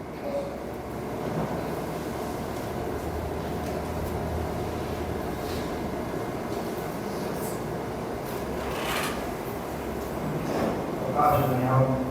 Meu nome é Marcelo. Eu vim aqui pela primeira vez de educação da Linha, de Brasília. Ah, legal. Boa tarde. Você falou sobre a superconsciência, sobre mediunidade. Comigo, eu vou fazer uma experiência. Eu estava numa festa, uma pessoa me parou e me falou assim: cuida do teu pai. O teu pai acabou.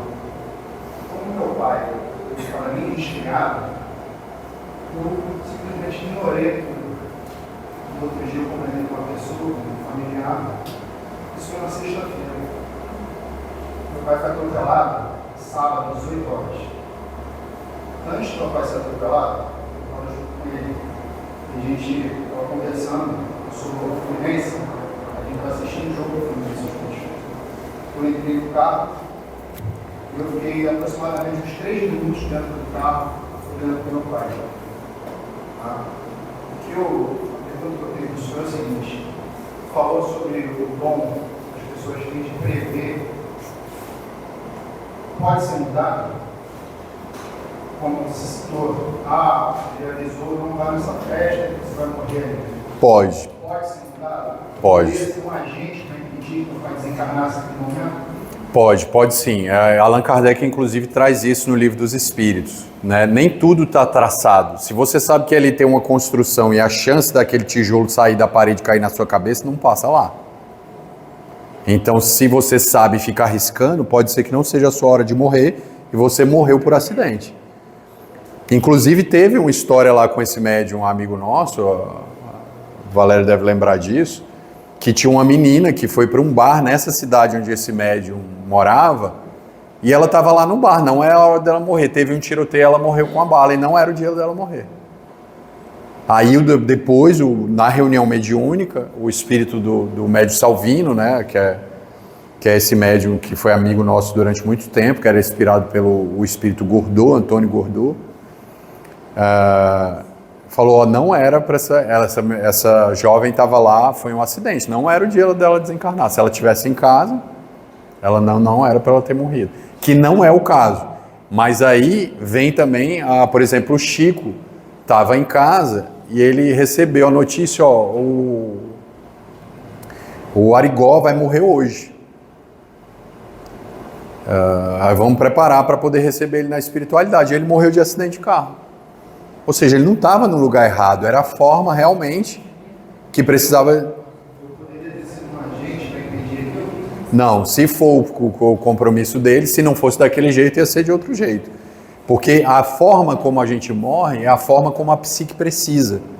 Ou a forma como a psique talhou essa morte.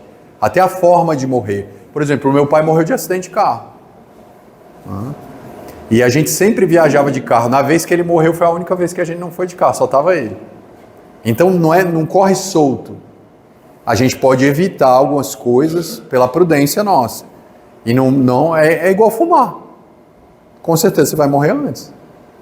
Você está lá, você está provocando aquilo. Né? E você sabe daquilo, então vai morrer antes. Você está deteriorando. Ou seja, eu precisava morrer exatamente naquela hora que o fumo, não, você está antecipando, é como passar debaixo da construção e o tijolo vai cair. Você está arriscando, você não sabe o que vai acontecer. Mas existe sim uma programação para a morte, é tanto que a morte também pode ser adiada. Se o dia de você morrer, você conquistar uma moratória. O pai da Valéria foi assim.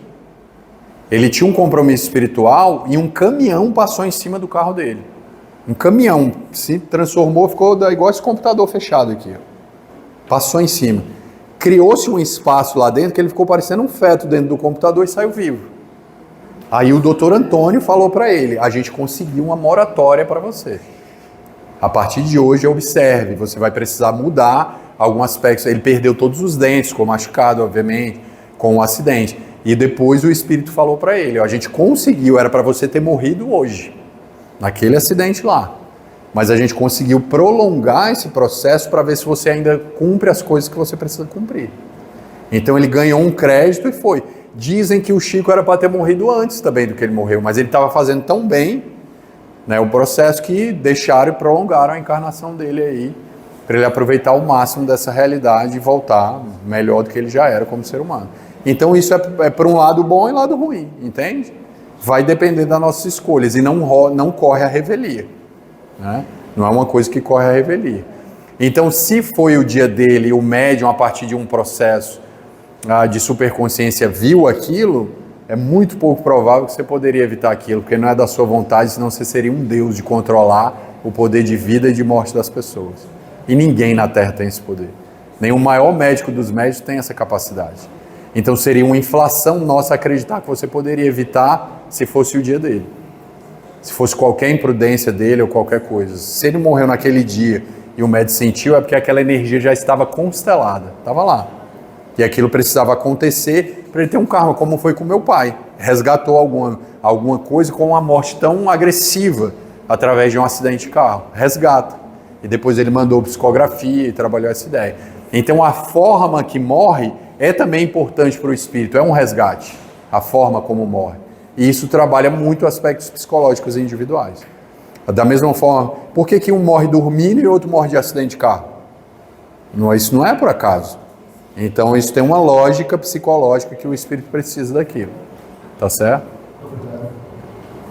Mais alguma questão?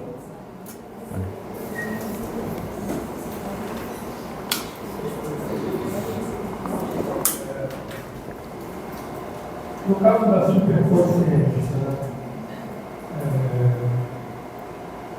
já foi avaliado, já foi analisado, discutido, passado, né, se essa superconsciência de alguma forma iria interferir, né, porque mudaria bastante essa estrutura psicológica que você passou. Sim. Mas ela, de alguma forma, essa intuição, ela abrangeria também essa questão dessas programações encarnatórias que você estava... Com certeza, é assim que os espíritos também preparam, né, a nossa realidade. Por exemplo, quando Jesus sabe que precisa formar a terra para receber, ele tem uma intuição de que Deus está falando aquilo para ele, chegou a hora de fazer. Como que ele sabe exatamente o momento que ele tem que reencarnar aqui? Ele tem a intuição com Deus, é algo nesse sentido. Então ele vira médium de Deus. Então ele para de ver a vida a partir dessa lógica material dessas 3 dimensões que a gente vive. Ele passa a viver numa lógica divina, que é atemporal, uma lógica infinita, onde está tudo acontecendo ao mesmo tempo. Exatamente. Então ele passa a viver dentro de uma lógica que a gente não consegue conceber, porque a gente não tem órgão para isso.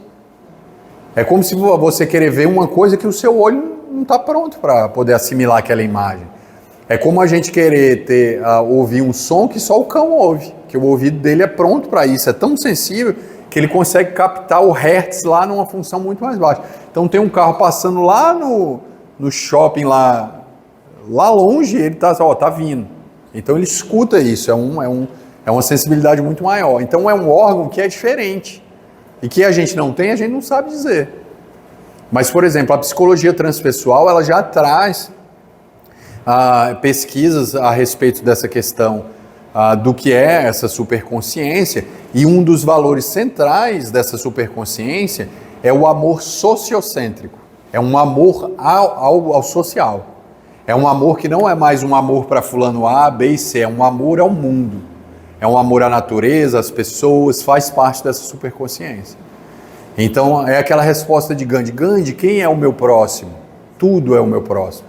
Os animais, a natureza, as pessoas, tudo é o meu próximo. Então a gente começa a entender o mundo como parte de uma realidade amorosa, uma realidade consciente, que é uma realidade que a gente ainda está tateando, porque o nosso amor ainda é o amor egoísmo.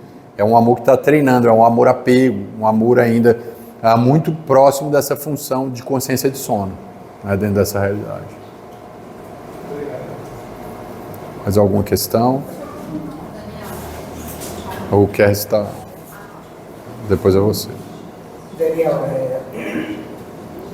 eu tive um entendimento novo que eu não tinha antes sobre o inconsciente. Queria que você validasse o que eu lhe disse. E para mim, o inconsciente ele passava muito pelas reencarnações, pelas experiências reencarnatórias. E hoje eu percebi que o inconsciente é um conjunto de arquétipos, ou subarquétipos. Na realidade é tudo isso. Pois é. Uma coisa não exclui a outra. Pois é. Ou seja, o inconsciente é tudo que eu experimentei e que vai gerar os arquétipos e vai embora, ele vai estar sendo formado. Mas esses arquétipos não foram experiências exatas desde o princípio inteligente, onde Deus formou essa... Também, é isso aí. É tudo isso, por isso que é difícil. Porque são camadas, né? Então, agora eu conquistei toda a potência do reflexo. Agora eu conquistei toda a potência do automatismo. E cada camada, o inconsciente está mudando a cara dele. No período do reflexo, o inconsciente já está lá. E como que ele é? O reflexo. Porque só tem o reflexo. Né? É como se uma caixa de ferramenta. E aí, como é que você vai realizar a sua obra? Por enquanto, eu só tenho um martelo, um reflexo. Ah, então agora vamos comprar outra ferramenta. Agora eu tenho um automatismo, tá aqui. E tudo é a caixa de ferramentas, só que tá ficando melhor. Já tá lá, a caixa de ferramenta é o inconsciente. Ah, agora eu vou pegar o instinto, que é, na realidade, a interação entre o reflexo, o automatismo, e agora eu posso gerar o instinto, que tem outras características que é a soma dos outros dois que eu já deixei para trás. Então vai se formando camadas. E uma camada e um fio atravessa todas elas, conectando todas elas. O reflexo contribui para o automatismo contribui para o instinto, e o instinto contribui para o arquétipo. E o arquétipo vai contribuir para a formação de todos os instintos. Lembra da régua?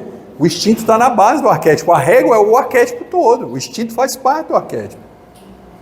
Né? Ele faz parte. Mas e as reencarnações conscientes, vamos dizer assim? Isso foi a formação do princípio inteligente, até nós chegarmos no consciente. Isso. Nas reencarnações conscientes, vamos dizer assim, como espírito já, nós formamos o arquétipo, não, nós somos guiados por esse arquétipo. Exato, exato. Formado até ali. Exato. Nós temos o arquétipo, nos direciona, e nós estamos dentro dos arquétipos que funcionam no universo. Então nós temos os temas aí. O arquétipo está dentro da gente e a gente está dentro do arquétipo como uma função universal. Porque o arquétipo é o pensamento de Deus. Só que o que faz ele ser arquétipo é porque agora eu tenho o ouvido de ouvir e olho de ver, aí ele vira arquétipo. Depende do observador. Ou seja, em física a gente tem muito isso, depende do referencial. Na física é assim, se eu estou dentro do avião e jogo um objeto para cima, para mim o objeto está na vertical, eu estou olhando aqui. Mas se eu pego e mudo o referencial e alguém olha para mim e o avião está passando e eu estou jogando uma bolinha para cima, ele está vendo a bolinha fazer assim, ó. É a mesma coisa, só que mudou o referencial. Entendeu a ideia? Quando o arquétipo surge, eu tenho um observador para olhar para os instintos, que é o ego. Eu não tinha ego antes, agora eu tenho um observador interno. Então a bolinha parece que mudou de movimento, mas é a mesma coisa, porque mudou o referencial, a lei estava lá. Só que agora eu tenho alguém para olhar, que é o ego. Quando o ego olha, muda o referencial. Entendeu a ideia? Entendi. Mas essa somatória dessas experiências que eu tive, nessas reencarnações como espírito, ela se relaciona com o ego, mas ela não constrói o ego. O arquétipo. Não, ele já é construído. Isso, ele já está lá. Ele já está lá. Nós não vamos... Nesse nível que a gente se encontra, a gente não está gerando novos arquétipos. Isso só vai acontecer quando a consciência for migrando para a superconsciência, que aí vão surgir os arquétipos divinos. Mas enquanto isso, está surgindo... Porque o que é o arquétipo? É o inconsciente coletivo. E quando você fala em encarnação, você está no âmbito do inconsciente pessoal. É diferente. Então, no âmbito do inconsciente pessoal, quem organiza todas as experiências pessoais é o arquétipo. Então, por exemplo, você vai ter todas as tuas experiências pessoais sendo um missionário. Qual é o teu arquétipo? O arquétipo do missionário. Então, tudo que você vive em termos pessoais vai estar dentro dessa cesta. Porque é o arquétipo que você precisa realizar. Então, você pode ser um missionário do bem, ajudar as pessoas, dividir as questões, ou virar um abusador, um mafioso. É a mesma coisa, ou virar um Hitler. É um missionário, mas é um missionário das sombras. Você está realizando o arquétipo na dualidade que ele tem. Mas ele que organiza o seu arquétipo reencarnatório, que na grande maioria das vezes a gente tem um que organiza essa missão. E todas as minhas experiências, né, imagina assim, todas as bolinhas de experiência vão ser organizadas por essa cesta arquetípica. Ela constela esse tema. Então, meus temas de vida pessoal é organizado por essa parte do coletivo, por causa do tema. O arquétipo é o tema. Qual é o seu tema de vida? Né? Você está servindo o quê? Você está fazendo o quê? Você é a Eco? Você é o Zeus? Você é a Afrodite? Qual é o tema deles? A gente tem um arquétipo. Né? Por exemplo, o médico constela muito o arquétipo do curador, né? Do Quiron, que o psicólogo é isso. Qual é o arquétipo do psicólogo? Do psicólogo é o Quiron. Ele tem uma ferida, mas ele consegue curar. Então, todo dia ele vai lá, cura as pessoas e volta para a caverna para cuidar da própria ferida. É o psicólogo. É o arquétipo que representa a imagem do psicólogo. Ou seja, se essa profissão foi um chamado, é porque esse arquétipo faz parte da minha realidade existencial. Ele está no âmbito do curador, está no âmbito dessa proposta de cura. Então eu vivo esse arquétipo em algum nível. Entendeu a ideia? Ou seja, só que eu não vivo como queiram, porque não é mitológico, eu vivo pessoal. Eu tive que ir para a faculdade, pagar a faculdade, eu tive que me esforçar, então a experiência pessoal entra nesse contexto. E eu vou ser psicólogo do meu jeito, da minha alma, é uma experiência pessoal dentro do tema. Ou seja, eu tenho um tema e eu tenho os específicos. Entendi. Separei bem. Agora, e essa relação das minhas reencarnações comigo hoje? Como é que ela se dá? Ela se vem a partir dos complexos. Entendeu? Agora, só para Porque o arquétipo organiza os complexos.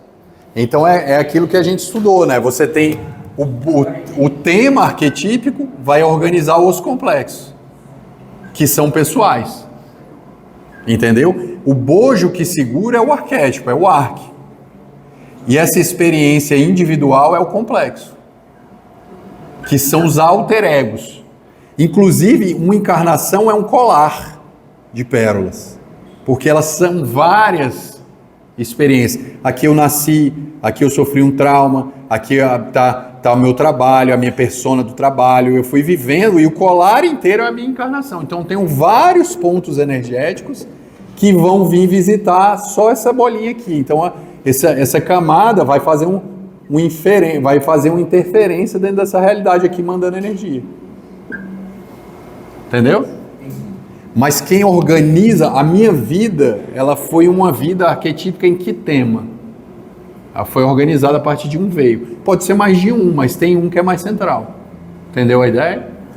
Então não, é porque você está confundindo o arquétipo, que é do inconsciente coletivo, com os complexos, que é do inconsciente pessoal. Entendeu? É diferente. Só para completar aqui a ideia, então, nós podemos afirmar que a individuação, ela é o processo da formação desse órgão do superconsciente? Sim, ela faz parte desse processo. Porque em termos espíritas, a individuação ela ocorre dentro de uma encarnação, mas tem a individuação arquetípica primordial, que é ser Jesus.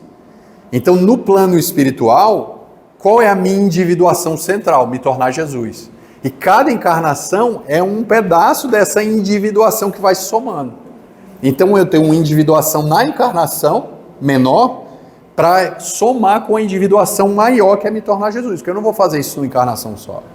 Então eu tenho uma macro individuação, que é me tornar Jesus, e uma micro individuação, que é a reencarnatória. Então a individuação seria o arquétipo que organiza todas as outras individuações menores, né? Que é a meta ser Jesus. Então, cada passo eu me aproximo mais de Jesus, eu fico só lá olhando para ele sem fazer nada, sofrendo. Ou eu vou sofrendo, chorando e caminhando. Aí é outra pegada. Então, a individuação também é um arquétipo? Sim, com certeza, porque é uma lei. É igual à lei natural do Livro dos Espíritos, lei da adoração. Ou seja, o arquétipo é essa força, ele impele. Ou seja, essa função arquetípica de eu criar alguma coisa, tem uma lei que essa coisa vai acabar, ela vai se deteriorar, porque o tempo, a energia vai se dissipar. Isso é uma lei. Quem criou essa lei foi Deus. Então, quando ela acontece dentro de mim, quando eu tenho um personagem que eu vivi vários colares de experiência, aquela personalidade ela precisa morrer para nascer um ego novo que vai voltar a olhar para ela. Isso é uma lei. Eu não consigo mudar essa lei. E o que é isso? Deus. E isso é arquetípico, que acontece para todo mundo. Está no inconsciente coletivo. Então é essa lei que desenha o impulso da vida. É Deus nos pensando enquanto almas em evolução. Ou então aparece na lei. Então, quando eu não tenho consciência, a lei me move na dor. Ela vai me movendo em acerto e erro. Quando eu conheço a lei, eu vejo aqui, está a lei, agora eu estou entendendo o que é a lei. E agora eu consigo ler a lei. Agora, o que eu faço? Aí eu olho para a lei e falo assim, essa lei é difícil de cumprir. Aí surge o dever. O que é o dever? É ter consciência da lei. Eu não quero fazer, mas eu tenho que fazer. É o que está no Evangelho. Aí eu vou cumprindo o dever. É um dever moral honrar meu pai e a minha mãe. Eles são chatos, não gosto deles, mas eu vou fazer. Que é a lei. A lei me diz que se eu for nesse movimento, eu vou amar esse pai e essa mãe, eu vou me dar bem, porque essa é a lei. Então vou treinar a fazer isso. Só que como eu não quero, não é uma virtude, é um dever. Então conhecer a lei faz surgir o dever. Então eu vou ser cobrado. Se eu sei qual é o dever, eu vou ser cobrado. Porque eu tenho o dever de cumprir a lei. Agora, se eu cumprir a lei e a partir do dever achei uma mala de dinheiro, não vou devolver, mas você tem um dever de devolver. Eu não quero, mas vou, contra o meu gosto. Aí vai lá na polícia e entrega a mala. Ou seja, você está forçando uma coisa que você não quer, está cumprindo o dever. Esse é o verdadeiro espírito. Agora, quando você acha a mala e fala, eu não preciso mais de bens materiais e dinheiro, sigo o seu rumo, eu estou liberto de tudo, acabou, essa é a virtude. Aí não é mais o dever, é a virtude. Aí consolidou. Então não há mais sofrimento, porque o que era dever, agora é automático. Então não tem mais dor. Por isso que no Evangelho tem o capítulo, o dever. Porque agora você conhece a lei, agora você tem o dever de cumprir a lei. Ou seja, é uma relação com Deus. Agora você me conhece, porque Deus é a lei. Se você me conhece, você tem um dever. Se não, aí vem a mão esquerda e te pega. Entendeu a ideia? Para você cumprir o dever. Então a dor tem essa função de ir colocando a gente nas linhas da lei. Nesse sentido. Obrigado, Daniel. Você fez aquele esqueminha Oi. Aí. mostrando a escadinha, né? Ali que era o desenvolvimento, que era a evolução. Aí eu fiquei pensando, essa superconsciência, Ela está no desenvolvimento e quando ela consolida, ela vira evolução. Porque em cada degrau eu desenvolvo ela.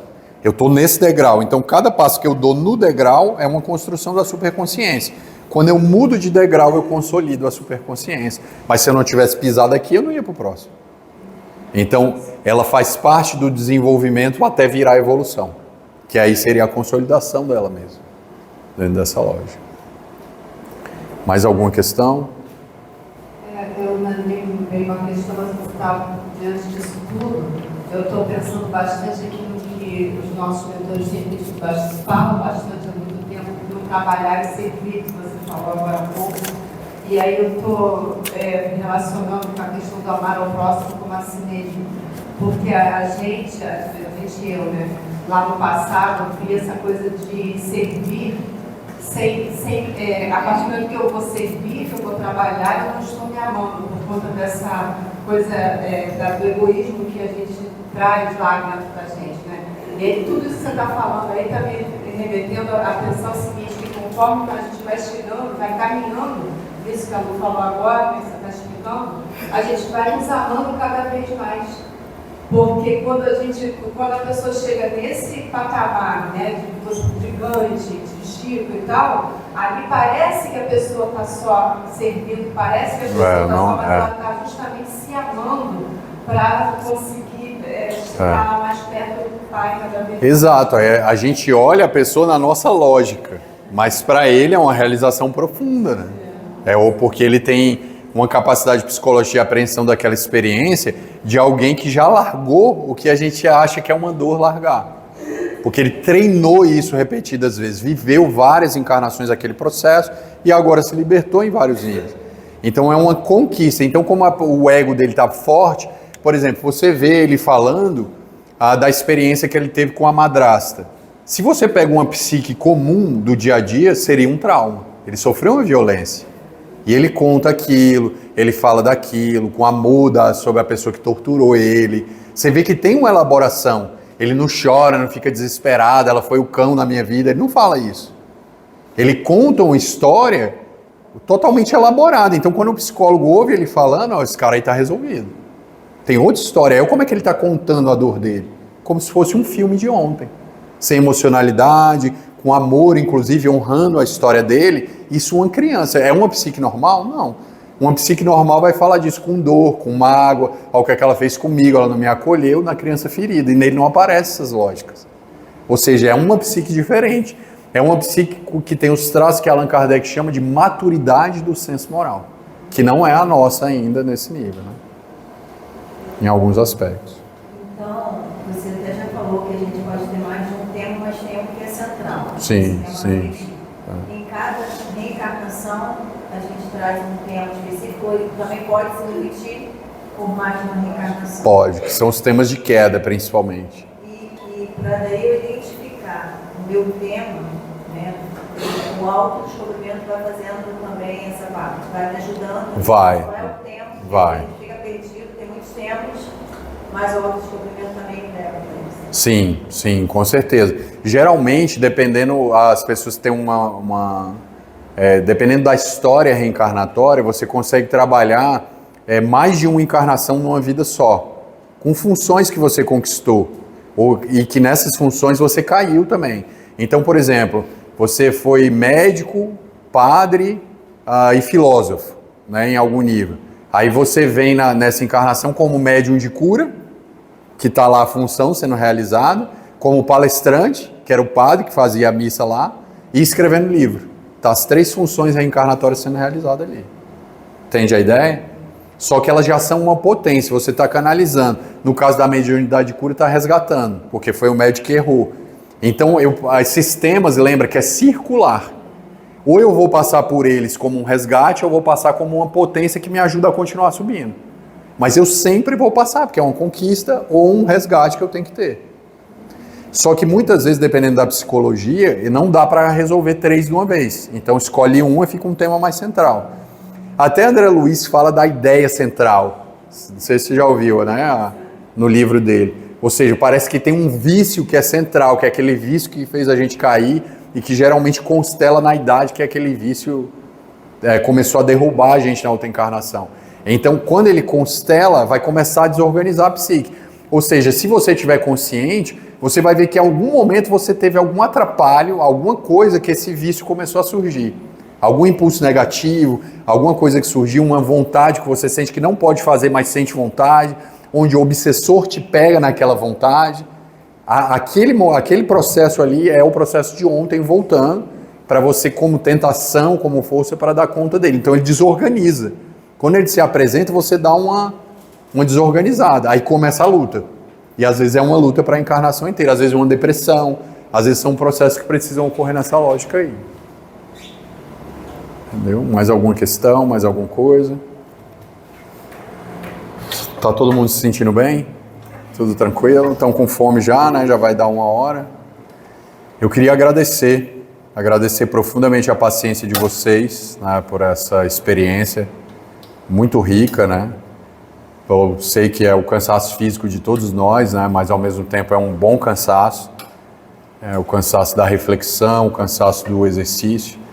Agradecer a Maria Lina, o Paulo, que sempre nos proporciona essa oportunidade de estar aqui, tendo essa troca com vocês, onde a gente aprende muito, porque a partir das perguntas de vocês a gente vai estudar, vai buscar também, que são raciocínios muito interessantes e que geram curiosidade, isso também gera um enriquecimento, né? E essa troca, é sempre uma troca, a gente não vem aqui só dar, né? A gente também vem, de alguma forma, receber essa energia para que juntos nós possamos caminhar. Eu espero ter alcançado um nível de simplicidade em temas tão difíceis, assim, que até para quem é da área é complicado estudar, né? Tem pessoas que são da área que nem aceitam esses temas, porque eles são tão complexos, não conseguem entender, né? Esse conceito do arquétipo, não se preocupe se você clareou uma parte, eu não sei, se você clareou alguma coisa, se você não sabe, você está no lucro. Porque é uma coisa que a gente tem que estudar há muito tempo para começar e olhar isso na prática acontecendo com uma pessoa. Não basta ler num livro.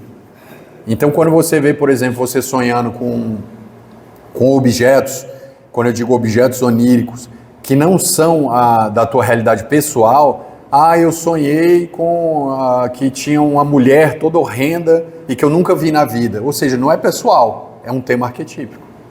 As coisas que não são pessoais que aparecem no sonho, você está sonhando com a energia do arquétipo. Sonhei com um cachorro, não sei o quê, eu sonhei que tinha uma onça me olhando, que um animal tal estava aparecendo para mim. Isso não é pessoal, não é o teu cachorro que tu alimenta todos os dias. Não é pessoal. Se não é pessoal, é arquetípico. Então a energia está lá organizando a psique, promovendo aquela mudança. Então se você está com dúvidas, se você saiu daqui e começou a ter um lampejo, uma motivação, não se preocupe, porque você está no caminho certo nesse sentido, que é difícil. Não é fácil, mas tem que começar. Só vai ficar fácil se a gente começar. Então a partir dessa realidade, a gente joga uma semente para começar a aprofundar, para você observar a sua vida, olhar a sua vida, ver se você está vivendo algum tema arquetípico de maneira patológica, e vai. A essencial, eu tenho que saber isso para poder sobreviver? Não, mas ajuda bastante. Se você tiver o conhecimento disso, vai ajudar a direcionar. Então, mais uma vez, queria agradecer, desejo muita paz a todos vocês, muita luz, força, porque não é fácil, né, nessa caminhada tão complexa, tão rica e tão difícil que exige esse esforço constante através do estudo intelectual, mas acima de tudo esse aprimoramento emocional. E todas as vezes que nós nos percebermos, né, nessas situações de sofrimento, tentemos buscar uma saída no Evangelho. Lá tem saídas tão simples, mas a gente não exercita. Não exercita, a gente não consegue exercitar por mecanismos de fuga, por questões do ego. Faz a oração, faz uma prece, se conecta. Se tu não consegue perdoar, que é o nosso padrão, está magoado, tenta fazer essa oração, bota a pessoa na mente, faz a prece para ela, faz uma oração. Se não está difícil, não consigo nem orar para essa pessoa de tanto que ela me incomodou, então vai fazendo um exercício. Isso é amor. Não existe amor sem perdão. E se a gente não consegue fazer essa coisa tão simples, nós não vamos conseguir fazer essa superconsciência, porque quando nós errarmos, nós vamos ser o nosso próprio tirano. Nós não vamos conseguir nos perdoar. Então o que fazemos com o outro, nós vamos fazer conosco mesmo, preso em processos neuróticos. A gente quer falar alguma coisa? Fazer a prece? Então vamos para o nosso momento luminoso do nosso encontro, que é o momento da prece, a nossa oração. Antes, de fazer a prece, eu queria que vocês relaxassem. Vamos fazer essa prece luminosa, vamos ter a experiência do luminoso.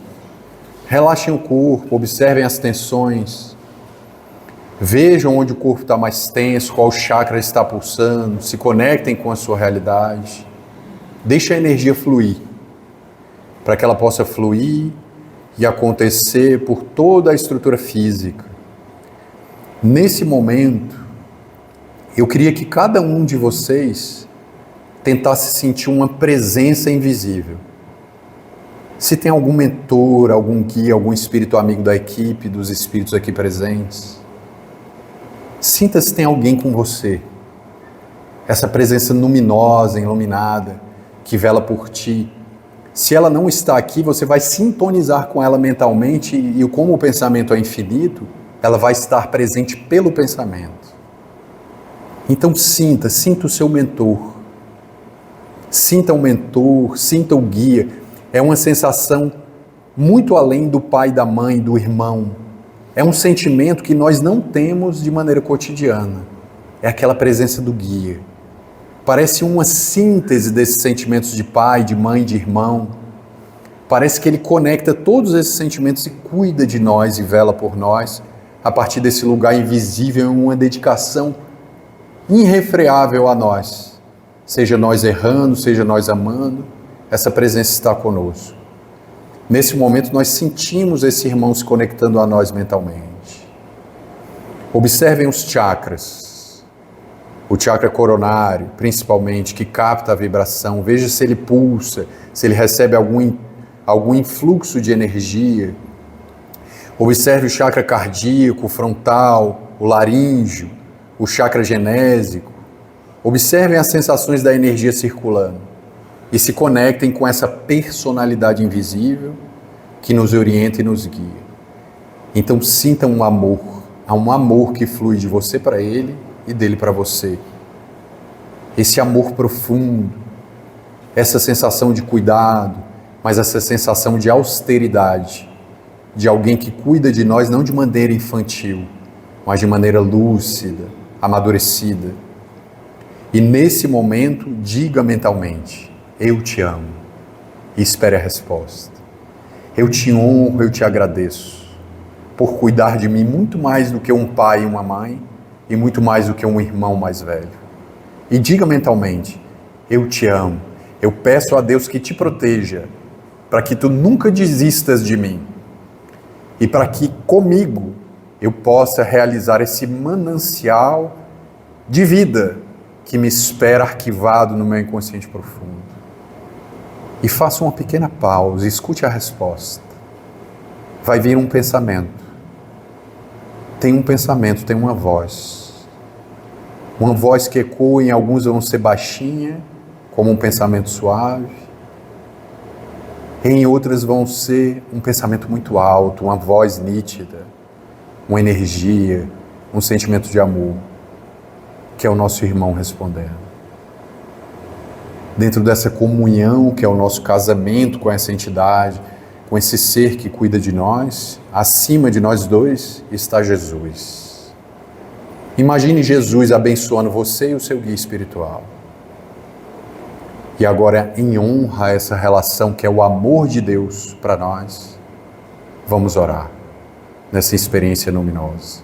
Voltando lentamente da nossa experiência. E fiquemos com essa energia. Que essa energia possa nos acompanhar nessa semana, que para nós vai ser uma semana de grandes intuições e grandes realizações. Muita paz mais uma vez. E até a próxima.